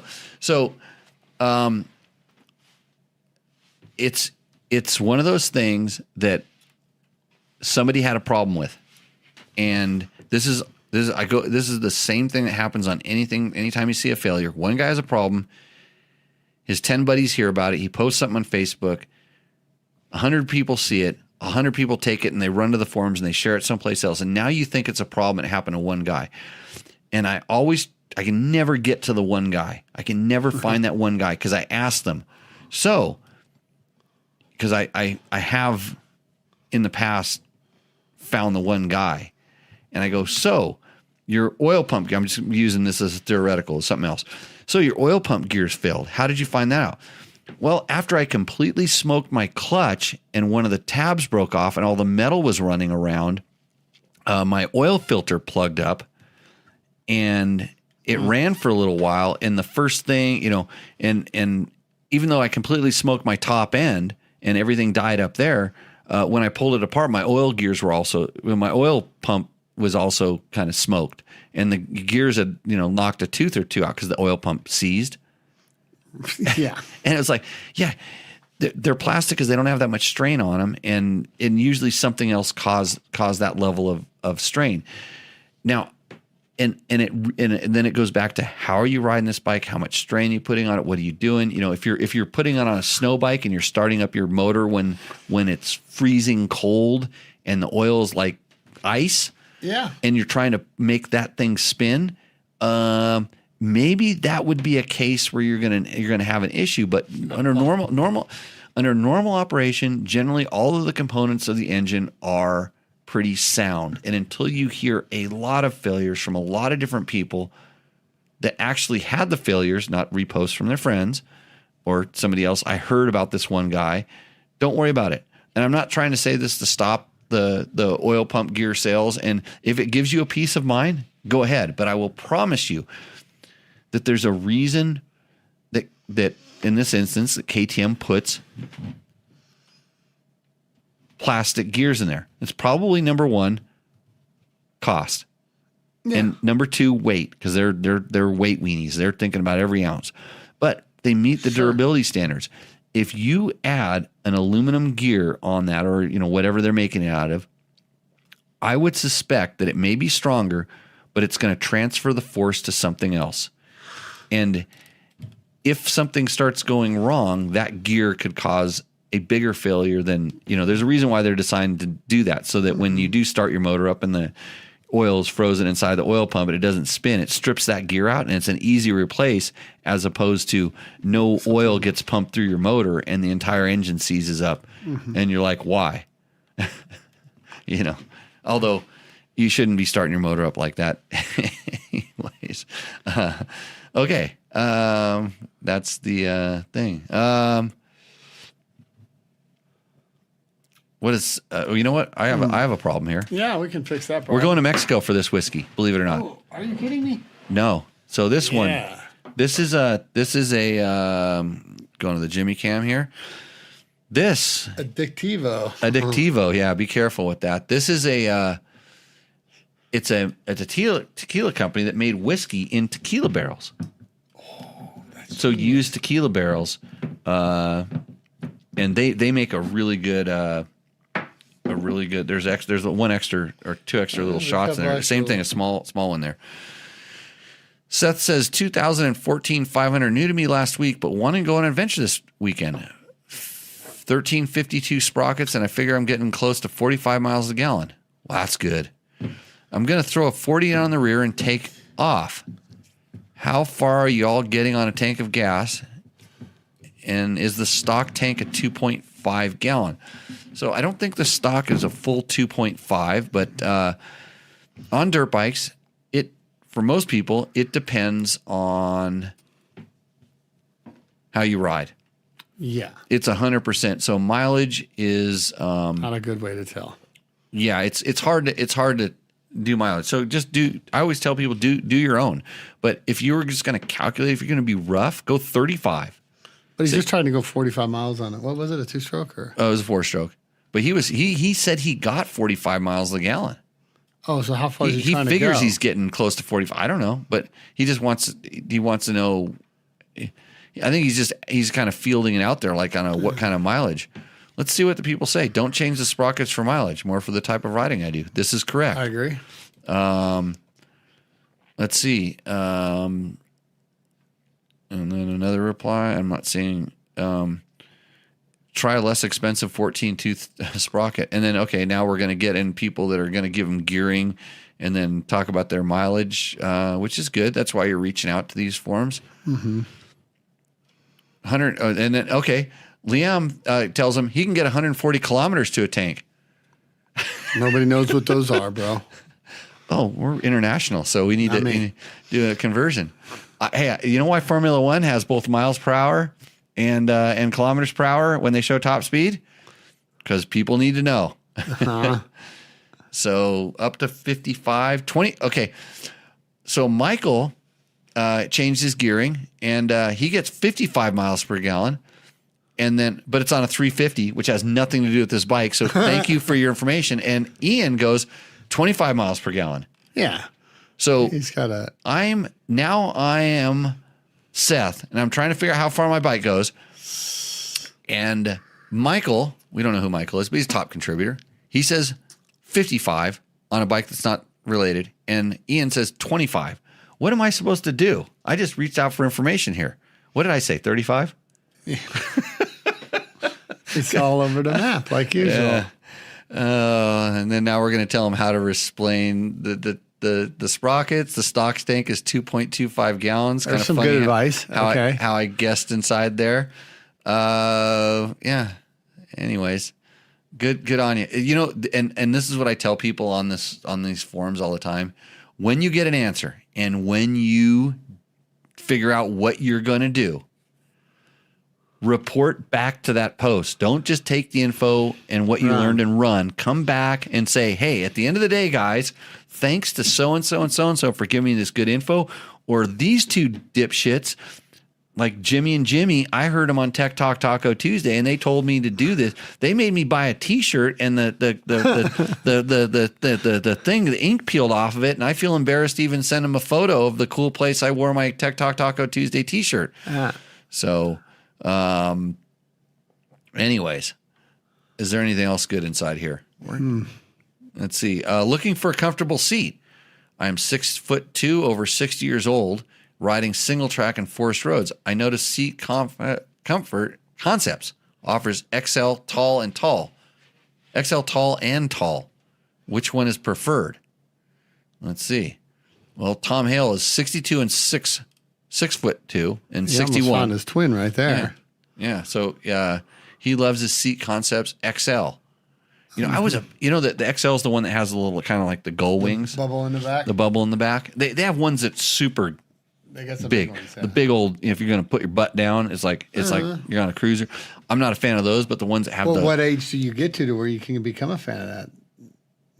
These guys got you in 5 years. They got me by 5 years. Yeah, they do. I'm going to try to stand up my whole life. Me too. Yeah, I don't really want to sit down. If I were really sitting down and like really riding it like an adventure bike, not a dual sport bike, I might. It depends on how much you have to ride on the pavement, because that's where you're really sitting down. But even when I go on, and even I had this on street bikes, when you have these big bucketed seats, you kind of get stuck in them, and it gives you hot spots on the ass. And this is hot seat talk right now. Okay. Not hot moose talk. We've moved on now that we've had a little bit of this. I'm going to give it a shot here. Super good. Super, like actually my favorite whiskey, I swear. I remember this. That is so good. Same. Actually, it's funny because I don't like a favorite whiskey coming from Mexico. And I had a little tiny hint of the other stuff. I could taste that in there because I know that this taste. Yeah, and I'm like, wow. But this is I think this is an all time. So good. But back to the seat. But I found when I would use my normal and I run tall seats on most of my bikes that I'm going to be sitting down on for any period of time, because I don't want my legs to fold up, and especially being a 6'2" guy, that's even a bigger concern. Where I found if I had the more narrow seat, I could move. I could kind of shuffle a little bit, kind of do a little side to side. I could give a little kind of like what I'm doing in my chair right now. Right. And that would help. So, here we go. Somebody, I toasted my battery either on my ride yesterday or last ride. I got up to a dead battery heading out to ride yesterday. I figured I left something on and killed the battery. I hooked up a charger and it fired up in 15 minutes, went riding. So 60 miles and had stopped and started the bike several times along the way. Anyway, stopped, killed bike with switch. Went to start again. It was dead. We jumped the bike and rode it back. Got it back. Pulled my battery, give or take 1.5 years old, and it was fried. Put another battery in this morning, tested the voltage of the battery because it was thinking it was overcharging. These are my results. Tested the voltage in the battery this morning. Battery just sitting 13.2. Voltage reading at idle was 13.6. Those are normal for a lithium battery, by the way. Climbing to 13.8. Applied throttle about 5,000. It went to 14.5 and stayed there, not above 14.5. So he has a brand of battery that's a well-known brand. I don't like to talk about brands too much, especially when I see a picture on the internet that his battery has definitely had better days. It's a lithium battery, and it looks smiley in it, yeah, it looks like it's gotten too hot and started to expand. At 1.5 years, that would be odd. I would say after 3 years, you could expect something like this, just depending on how much it's been discharged and recharged and stuff like that. Sure. 14.5 doesn't seem that far out of the range, but if you start looking at the notes on some of these batteries, they don't want to be over 14.2 sometimes. 14.2, 14.3, depends on the brand. So maybe it just did that. So hopefully that's the answer. Battery health is a whole subject. Is it? I mean, it's the same. It's like mooses, There's so many different things. Sometimes you have a bike that you're putting a big load on the charging system with all of your stuff, and then you take some of the stuff off, and then the regulator isn't as responsive as it was before. I've seen, but he's doing all the right things, he's checking all the right stuff to make it work. I can't help you with a crank axial play tolerance, but your manual can. And they made a manual for every year, so you can just get that manual, and it'll probably tell you that. Although have I ever checked that when I've just been replacing something? Yeah, I mean, yeah, but like if you take your crank out and take it to a guy that knows how to press cranks, and he gives you back your crank and it's pressed, or you just get a whole new crank and it's the one for the bike and you put it in. I mean, other than going like that, do you check it? And when it's axial radial, is that this, or is that? I can never remember. Is that the? I think it's on its axis. Yeah, on the axis, the ends like the. There should be 0. If you got wobbly axes, buddy, there should be none visible. I mean, if you're going to check it with I guess if you're building a race motor, this is something you would do. But how much? I would think at the top level they check that stuff. Yeah. Yeah. How much? Okay. Nathan Wolf says, "Is it just me, or does it always seem there's some kind of dust crap that gets into the boot on these 501?" So he's talking about the KTM 500s, or pretty much any KTM. I've had many other bikes, and nowhere else behind the filter is even dirty. Just right in the boot, no dry spots, no dirt showing. Dirt showing getting through the filter. Really confused me. Anyone got a photo of theirs? Well, where's a photo of yours? I mean, I like to play. You show me yours, and I'll show you mine. That's good call. So, and if it's a 501, he's talking about a bike with a reed valve.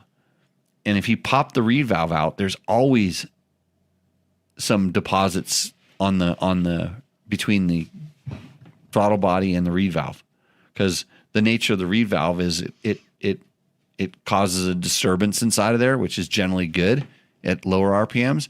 And so there's some deposits that kind of tend to build up in there, but I don't think it's necessarily the reed valve after the filter. Yeah, it's filter cage, reed valve inside the intake tract, then butterfly valve. And so in between that butterfly valve and the reed valve, there's some, because there's a lot of stuff flying backwards in there. So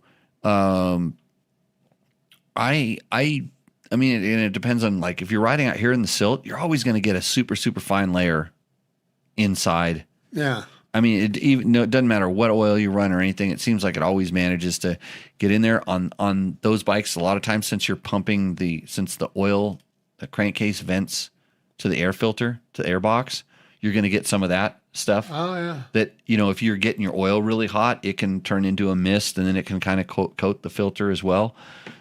So lots of different things. the question is how bad is it? If you show me a picture, I could look at it and tell you whether it was bad or not. But I've always seen something in there. And if you're really, really particular, it looks like something when it's really not. So, okay, I see a picture. That looks like a picture we had in Rooster Endo before. Sure does.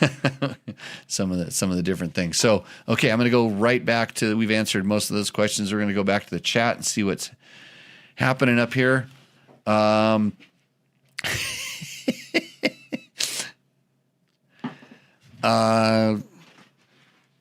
Yeah, I know you can't see the bike. I'm not really. Let's see. Chris Kupczynski says Kupchatsky. Kupczynski. But what are some good front tires for California desert in your experience? You know, I used to know what the best tire was. I knew exactly what the best tire was, and I've forgotten. I used to love them. I used to love this brand. I could remember all, and I wish I could. If I could remember, I would tell you. But I just at this moment I can't remember. not a sponsor of this show or Jimmy Lewis Off Road anymore. Oh no! Okay. No, I got canned. Oh no! I wonder what I did wrong. Ron Hart, as a machinist, if the gear is made of nylon, then it's indestructible. Okay. What? I've seen nylon gears strip out. Yeah. Yeah. Was Ron the one that was going to put his glasses on? Gregory says, if the plastic gear failure on the 350 and 250s was from the gears, the plastic gear failure on the 250, 350 KTMs was from the gears warping. It was a known failure that KTM changed the gears. Okay, I wasn't aware of this. I have some of those bikes. I'll have to check on it, but I don't really need to. I actually have to replace the starter sprag gear. I really only need to replace the spring, the little spring around the outside, but I haven't found out. I used to know a cheat on the old RFSs. I could buy a seal out of an old Chevy, and you could peel the lip seal off of the spring off the lip seal, and you could put it on there and it would fix it. And they were way better than the ones that came with them. Right. I haven't figured out the one for the KTM, so I'm just buying the $70 Sprag gear complete and dropping it in there. So after 500 hours, those things tend to, they start not starting as well. You can hear the starter kind of ratcheting a little bit. And I heard that when they break, it's catastrophic. It's a bad failure. So I don't want to have that. So I'm replacing it. Flynn says, why does KTM use plastic camshafts in the 890? Well, you should talk to the guy that was the one that identified that they're using clay pistons in the 300s, because that guy knows the answer. Plastic Correction, KTM replaced the gears with an updated version. Yeah.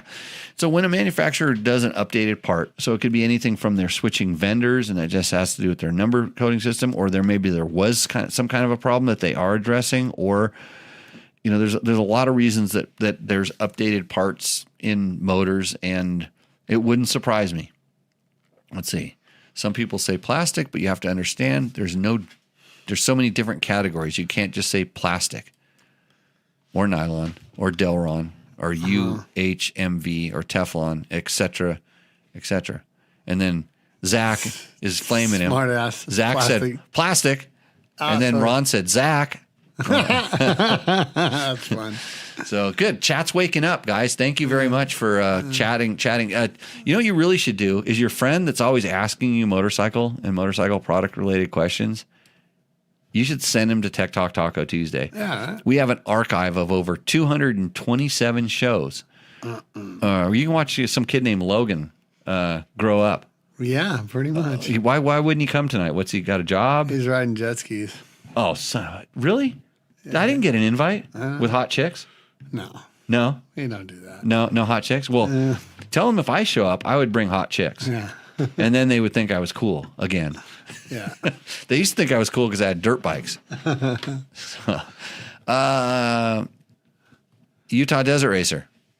Is the fun factor of the Beta 200 worth buying? For sure. Any dirt bike has fun factor worth buying. The Beta, go watch. When I very first got the Beta, I put up a video at someplace on the YouTube where I gave you a reaction of it because I've been a big 200 fan forever and ever, and that'll give you an idea whether it's fun or not because it absolutely. Wink, wink. He liked it. Oh man, it was fun.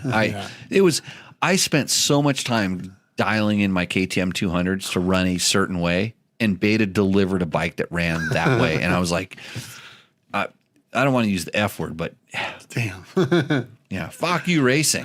Fuck you. Yeah, it's my T-shirt here. You can get one of these T-shirts. Follow them on the Instagrams or whatever, and if they have short sales of really cool items, and it's a good club with a bad name. Let's see. And then we're back to the thing. If he's getting his volt reading off of a Voyager Pro, it's not accurate. You have to use a voltmeter for accuracy. I don't know where he's getting his voltmeter reading off of, but depending on how contacted your contacts are in your Voyager Pro to your docking, yes, this is a true statement. Although a Voyager Pro reading voltage is a good way to check to see that you're charging or not charging or stuff like this. So yeah, but it's not a diagnostic. Yeah, it's not a diagnostic tool. Greg has a question for me. Jimmy, how many hours are your fleet of bikes getting? What size too? I have everything.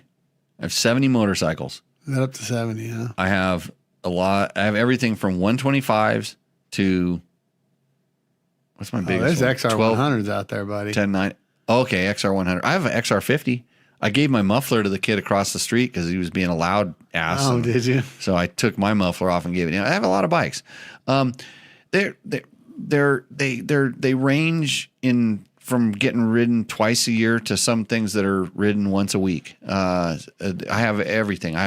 But I have a lot of. I'm kind of getting rid of the KTM. By the way, I'm selling bikes. If you ever want to buy a bike, I probably have it for sale. KTM 525 right now. I got a cherry one, and I have an XR 650 that I need to sell for $4,000.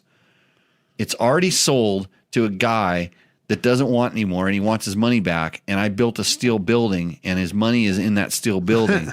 So I have the bike. So if you want a really, really storied, we'll call it a storied XR 650, I should put it up. You know what? If it doesn't sell, I'm taking it to the damn Mecum auction this year in Vegas. Good idea for that bike. Right before the Hot Shoe Hall of Fame, because that thing's got like some works parts on it and stuff. It's got some factory stuff on it. Johnny Campbell's ridden it. Got some Johnny Campbell stuff. Johnny Campbell has ridden that bike. There you go. I have ridden that bike. I got that bike because I won the Baja 1000 with Johnny Campbell. That's the reason I own that bike, because they couldn't Honda. I was working for a magazine at the time, and Honda could not pay me. Because it would be conflict. It would be conflict of interest. But I rode the very first XR 650 in Vegas to Reno way back when, and they gave us one as a test bike, and they said, just don't return that. And that's I ended up buying it for taxes and a little bit of money, but it was well worth it. And I rode the shit out of that thing, and it's such a good bike. Hours. It's got low hours on the current top end. Let's put it that way. It was one of those bikes I rode so much, and I said, I just got to do it. I've never ridden one. It sucks sand. I mean, it's been through the Altar Desert like 6 times. Like it's done so much gnarly crap. That's such a good bike, and I couldn't sell it for the longest time because my wife, she hadn't called. I'll just call her to just piss her off. My wife said that's my adventure bike. And so it has a couple little issues. I'm not going to kid you, but it's worth the $4,000. Storied history. But I did rebuild it. I rebuilt it. I've never had a bike gain so much power after a rebuild because it, like I said, it sucks sand and it still ran fine, and it can probably suck more sand and still run fine because that's the way those things are built. Right. So yeah, and then. So that's the thing. What does Ron want to know? Or Ron's making a statement. Nylon will usually melt before it breaks. Okay. I think he's right. Ron's probably knows more about that than us. Sounds good. Sounds good to me. Jason Abbott, TTTT, two shakas. Hey, Jason, when's my Can-Am electric bike coming to test? Huh? Yeah, Can-Am electric bikes. Mountain bike or? No. Huh? No, motorcycle. I didn't know about this. Oh, see, that's his job to tell you about it. He's the marketing manager for Can-Am.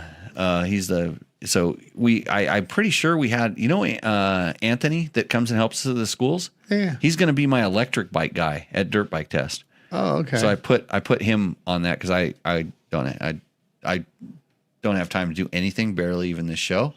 Right. Yeah, and he missed me at the Anaheim party. I can't tell you what I was doing, but I was doing something a little bit better than that. Road Racer 3. What's the best setup for a kid coming off of a PW50? I've never had a kid. What do you got? Man, unless he's really, really good, I wouldn't put him on a KTM 50 or the Gas or any of those. I really wouldn't. Agree. I made that mistake myself. What about the electric KTM 50? No, I can't really answer on that. I know that if he's like most kids, though, the battery will not keep up with it. If you're the type that goes to a track and rides and he goes and does 20-minute sessions or whatever, I think it's better that. But if you go park out in the desert and just a kid just runs forever laps around a motorhome or whatever, they're not going to work for that. Yamaha is a sponsor of the show, and they make an amazing bike called the TTR 50, which is that's exactly what I would. The next step up. You're already Blue Crew. You might as well keep it in the family. It has an electric start, and it really depends which is a big deal for Dad. Yeah, and it is, and it'll keep them riding. They'll get frustrated with it at kickstart. Yeah. Well, you know what? A lot of things make a kid give up. Well, he needs to harden the fuck up, or he needs to go play chess. That happens at 8, 9, and 10 and things like that. But the 7, 8-year-olds, they don't know how to hard yet. They just don't. I mean, they're out there, but the average one, I don't know what his kids does. But yeah, the TTR is a little bit bigger, a little bit heavier, electric start, and then you're shifting gears, they will just pour millions and zillions of freaking hours on it, and you'll just sit back with a beer and not have to work on it all the time. Right. The other one that I would say is I used to always recommend the OSET, the trials bike. Yeah. The little OSET trials bike, because you can't really sit down on it, and because there's no seat. I mean, kids can, but then they start doing the balance and the trial stuff, and so it might be an additional bike that they can play with and stuff. But like Jimmy was saying here, you're not going to expect to go out in the desert and run it for a long time, but it's kind of simple, easy to play around with. It really kind of depends on the kid, but be wary of going to one of those race bikes. And the problem is it's such a big jump from that PW50 to one of the race kind of 50s or to like a 65. The jump used to be PW50 to KX60. Back in the day, that was the next thing. Or you went to like XR70 or the XR or TTR90. You kind of went up in that thing. So a lot of it has to do with the size. But I honestly, it kind of depends on where they are in their growth spurt and how much they want to put their feet on the ground and can they pick it up. I would suspect is just don't. I think the E-Start Yamaha is a pretty good. Yeah, E-Start's huge, and in reality, the like he said, electric bikes are just not there for your average kid. They will just put too many hours on them. Yeah. Until you start wanting them to race, then they don't want to do no hours. But you go around a motorhome or whatever. Right. We've watched Big John go through this. Yeah. Oh yeah. This kid runs. I did it myself. Runs this thing. So, we got a comment. Great show as always. Well, thank you guys for tuning in. We actually have a fair amount of people viewing this thing. We came on an hour earlier. Yeah, maybe that's today just because it works out. And he's 6 and can start the PW on his own. I want him to learn to shift gears, so thanks. I was considering a trials bike. Well, good. Yeah. I don't even know what size kids are at what age. If he can start that PW, that don't mean he's going to be able to start an SX50. Yeah. And then if you want to learn how to tune, if you want to learn how to, he can. Don't get me wrong. If you want to learn how to tune clutches, you would get good at all that. Oh, forget it. Yeah, I hated it. So Johnny's got 4 of them just so he could get one going. Okay, Chris Alamangos. This Chris Alamangos? Yeah. 7-time Australian motorcycle demolition derby champion. He showed up at the Costa Mesa Speedway. We lit him on fire. He made Larry Huffman stutter. He was so awesome. He's got a question. Them Australian dudes are so nice. I got invited to ride all the beta off-road motorcycles in the hot Texas forest. The 200 was taken all day and I didn't need to ride it. How does it compare to the YZ125X? Well, there's no comparison to a YZ125X, Chris, as you know, because Yamaha is a sponsor of this show, and that bike just absolutely rips. But since it is a 200, it has way more torque. It has, in all honesty, has a really similar power band, just more. It has just you're going down the right direction here. Now, careful with this one. It pours interesting. I'll give you the shot here. Jimmy's working on. He's going to hold it up when he gets done with his job. Yeah, we're going to sift her out here. But the beta is electric start too. Like I said, electric start's pretty nice. There's people wishing other people's Jimmy Tyler, happy birthday. Yeah, your birthday? Thanks, George. When's your birthday? September 1st, a couple days ago. Oh, sorry I missed it. I miss everybody's birthday, including my own. Ron said, kid wants to ride the JR50, but he has 7 and lots of hills here. The XR70 has barely enough reach. Ron, is it your glasses or is it that wild turkey? XR70 can barely reach the pegs. If he is out on it and caught in the wild, he is done. Yeah. No, he's not done. He's going to learn how to survive, and that's a good thing. Yeah. Yeah. So, I would put an air tag on your kid. Yeah. Yeah, that'll solve all the problems. That's what I don't know. It's easy to buy kids too big of bikes. It's better to let them kind of, if it's one way or the other, let them kind of own a bike. I still ride 125 kids bikes. I mean, like TTR 125s and stuff. And it's easier to do the big one than it is to ride the one that's too big. And there's always, if you can start it, you can ride it, and then you can see how motivated. So what's the call on this? Oh my God, I lost it. This is some. Yeah, hold that thing up. Some more good. You gotta hold it up to the camera. I can't read a word on that. That's millet. Millet. There we go. So Sweet bottle. That's an interesting bottle. Yeah, this is always, until we had the Mexican one, this has always been my favorite, my go-to. This is it's a really good one. Thanks. I'm gonna make a run for a border on that. Thanks, Mexican Erica. Stuff. Oh, really? Oh, you know how you're gonna get God that? rest her soul.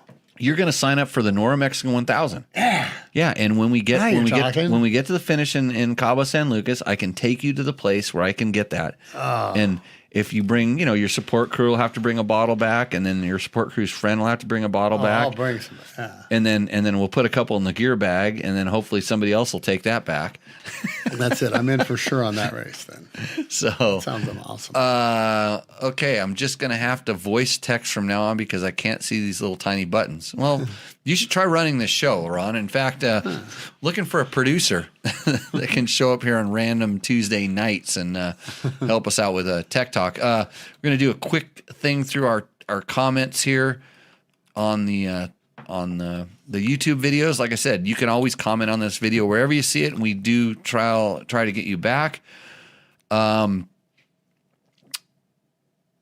was a good test. There was a good question on. Okay, here's something on our Rocky Mountain MC Lex exhaust review for KTM 300. It says, how does the shape compare to stock? It's identical. Looking to replace the pipe and keep the pipe cage I currently have. I'm pretty sure it will work, especially if you have a pipe cage and you've used it at all. They don't fit anyway, so you might have to, tune it a little bit. Mm-hmm. But that's Adam Kindmond. Kindmond. One of these. Somebody's asking about our 24 Beta 300 RR review. Up in Air 4990 says, how would you say power-wise it stands up in a faster hair scrambles? I currently have a 19 KTM 300 XC.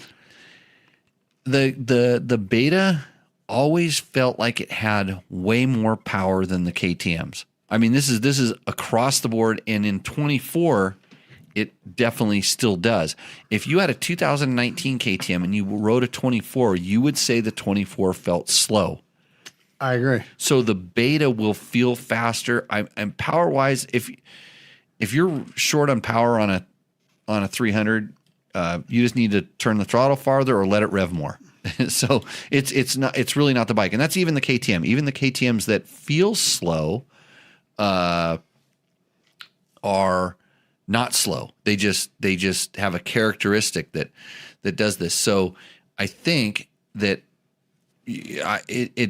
I think power wise, it stands up just fine. You're not gonna. You think? What's up? Asks us on our 2024 25 KTM or no FMF KX450 Mega Bomb header. Yeah. Great detailed description. Think of test the full FMF exhaust with header or just adding that header bomb for some extra down low torque on my 22 FX350. Lots of hill climbs in British Columbia, Canada. What's up? Wow. What's up? I'm glad that you're reading our FMF KX450 review to decide what you're going to put on your 350, your Husky FX350. I suspect lots of things, but the one thing that's consistent with the FMF Mega Bomb header bomb, he calls it the header bomb. Yeah, it heater bomb, really, he calls it, but heater bomb. It adds throttle response that you can feel. I know that it adds torque on a dyno. I don't know if you can feel that, but it definitely does help throttle response.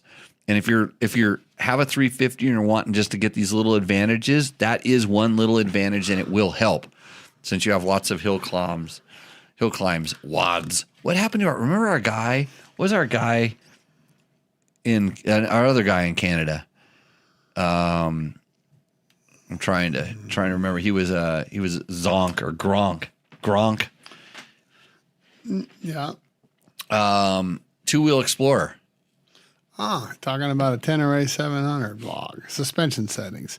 I like the setting, but on dirt roads, I have the accelerating bumps, his horrible rear wheel bouncing around like a blown shock. How can I tighten this up? I have a stock rear shock with an 80 weight spring installed. What's an 80 weight spring? I don't know. Is that like 80 weight oil? I don't 80 know. Weight spring. Yeah. This is why I love the comments on the YouTubes. So I did a vlog. I have a Tenere vlog where I've done some updates on just different things you can do. What I did on my Tenere, what you can watch that since I do have your a Tenere. Yeah, you have a Tenere. We Tenerade. We went Tenere. Tenere. When it cools down, we're going to do more Tenere. Lots more, yeah. Because I'm going to show you some sand washes that you want every ounce of that 700cc power. Those are so cool. It's kind of like that ride we did on the sand wash safari. It's yeah. kind of like that, but we're going to skip the crappy parts and only do the big wide open parts. Yeah. So I read this, and the first thing I go to is, what's your tire pressure?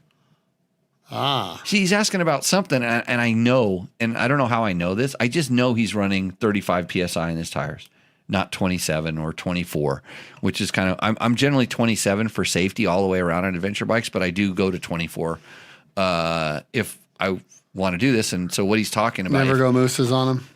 No, I have. I mean, I might run one on the front on an adventure bike.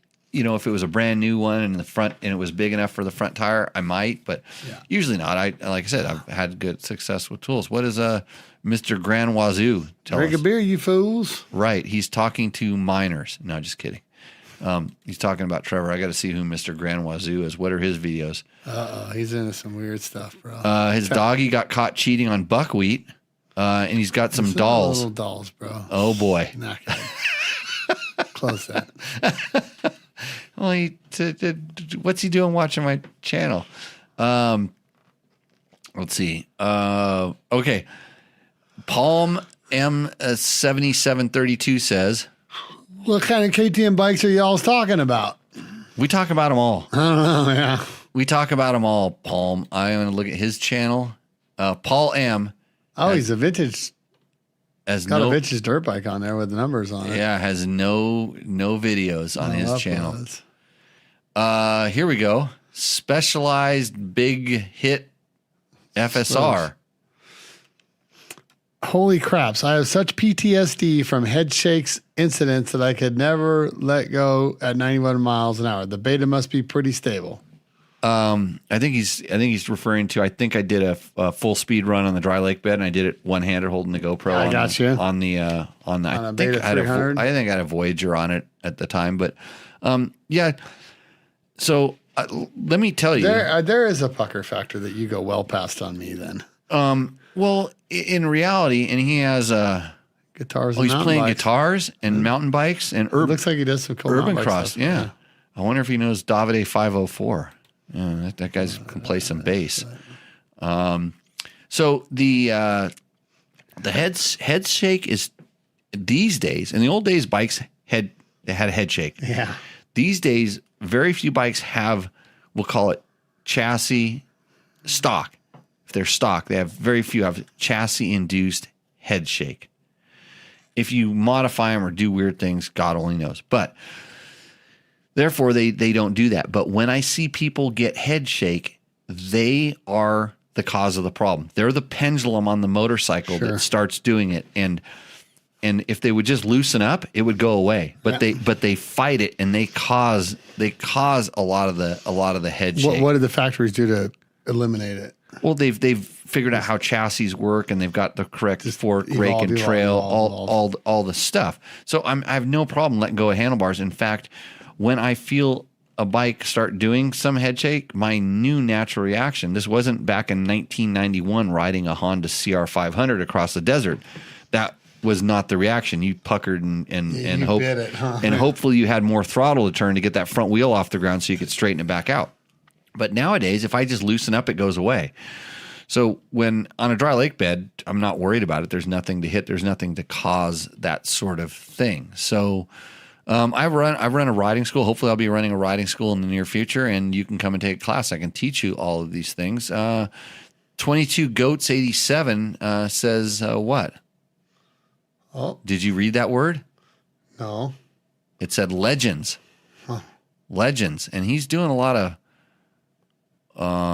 he's got mixers and stuff like this, music. Dogs. He's got vlogs and videos, Dirt bike dogs. up in the mountains. There's a dirt bike. He's got I wonder if I know who this guy is. I do know who this guy is. How?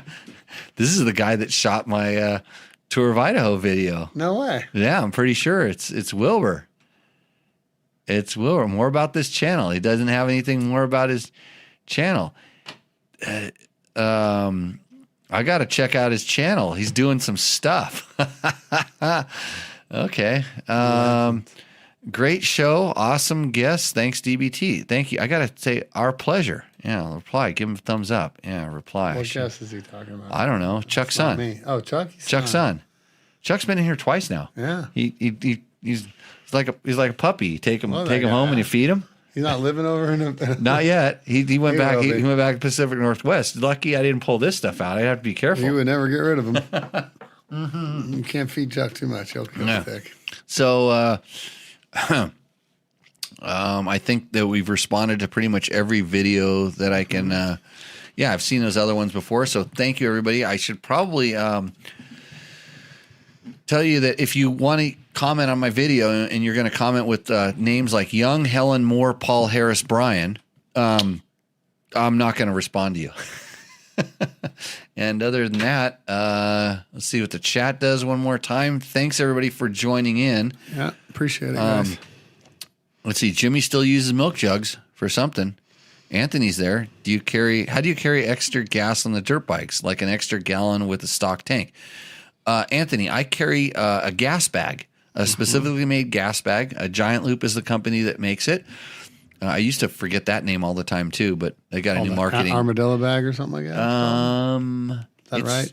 I don't know if they have a name for it. It's actually not a gas bag. They can't call it that, but it's a fluid bag or something. Yeah. And I carry that. It's on. Usually put it on my back, believe it or not, because the bag's robust. I'm not too worried about it, and I try to dump it out as quickly as I can.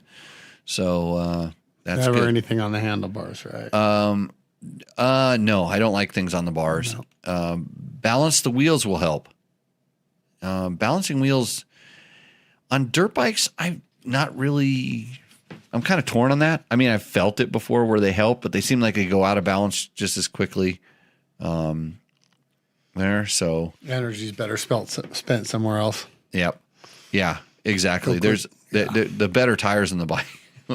Would think so. Yeah, Chris is telling you happy birthday, and now everybody's saying hi to George. Appreciate it. One of these days we'll get George back in here. He's north of us. It's hotter than hell out here right now. It really sucks for motorcycle riding, but I'll ride at night and in the morning. It's actually cooling off enough at night to start doing some night rides. Yeah. So we'll have to plan that thing in there. Jimmy, thanks for joining me. Yeah, I was happy to be here. Appreciate it, everybody. Super good times. Now we have a better grasp on our tequila selection. So I will sequester 2 of those. They'll be hidden. The other ones will be out for. Don't let the riffraff in here. Yeah, the riffraff. Yeah, the riffraff gets the other ones. The 2 Jimmys right here. Yeah. So again, thanks to our sponsors, Yamaha. There's stuff flashing on the back of the screen behind me. Those guys have all been big supporters of the show. They all make good products. I'd like to say thanks. Hopefully we'll bring back Taco Moto's Rooster Endo in the near future. I do plan on doing this a little more regular when we have good quality guests like yourself. Good. Appreciate it. And I have something else that's going to be tits. It's going to be tits like you can't even believe. It's going to be so good. I've just got to have time to do it right. Now I thought I was down the right path, had a couple hoop-de-doos in the road, and I got a huckabuck. You kind of made a bad suspension selection. My suspension settings weren't right. I want to make it so that it's consistent and good, and so I backed off the throttle instead of just hung on. Didn't just grab a handful of front brake and like tonight. I didn't go whiskey throttle. Didn't whiskey it. So everybody, we'll see you out on the trail. Thanks for everybody. See you. And if you liked what you saw in this video, come check us out over at dirtbiketest.com on the webs. We have bike tests, product tests, a lot of fresh dirt, and you can even support us by clicking through our links. Hopefully, we'll see you out in the trail.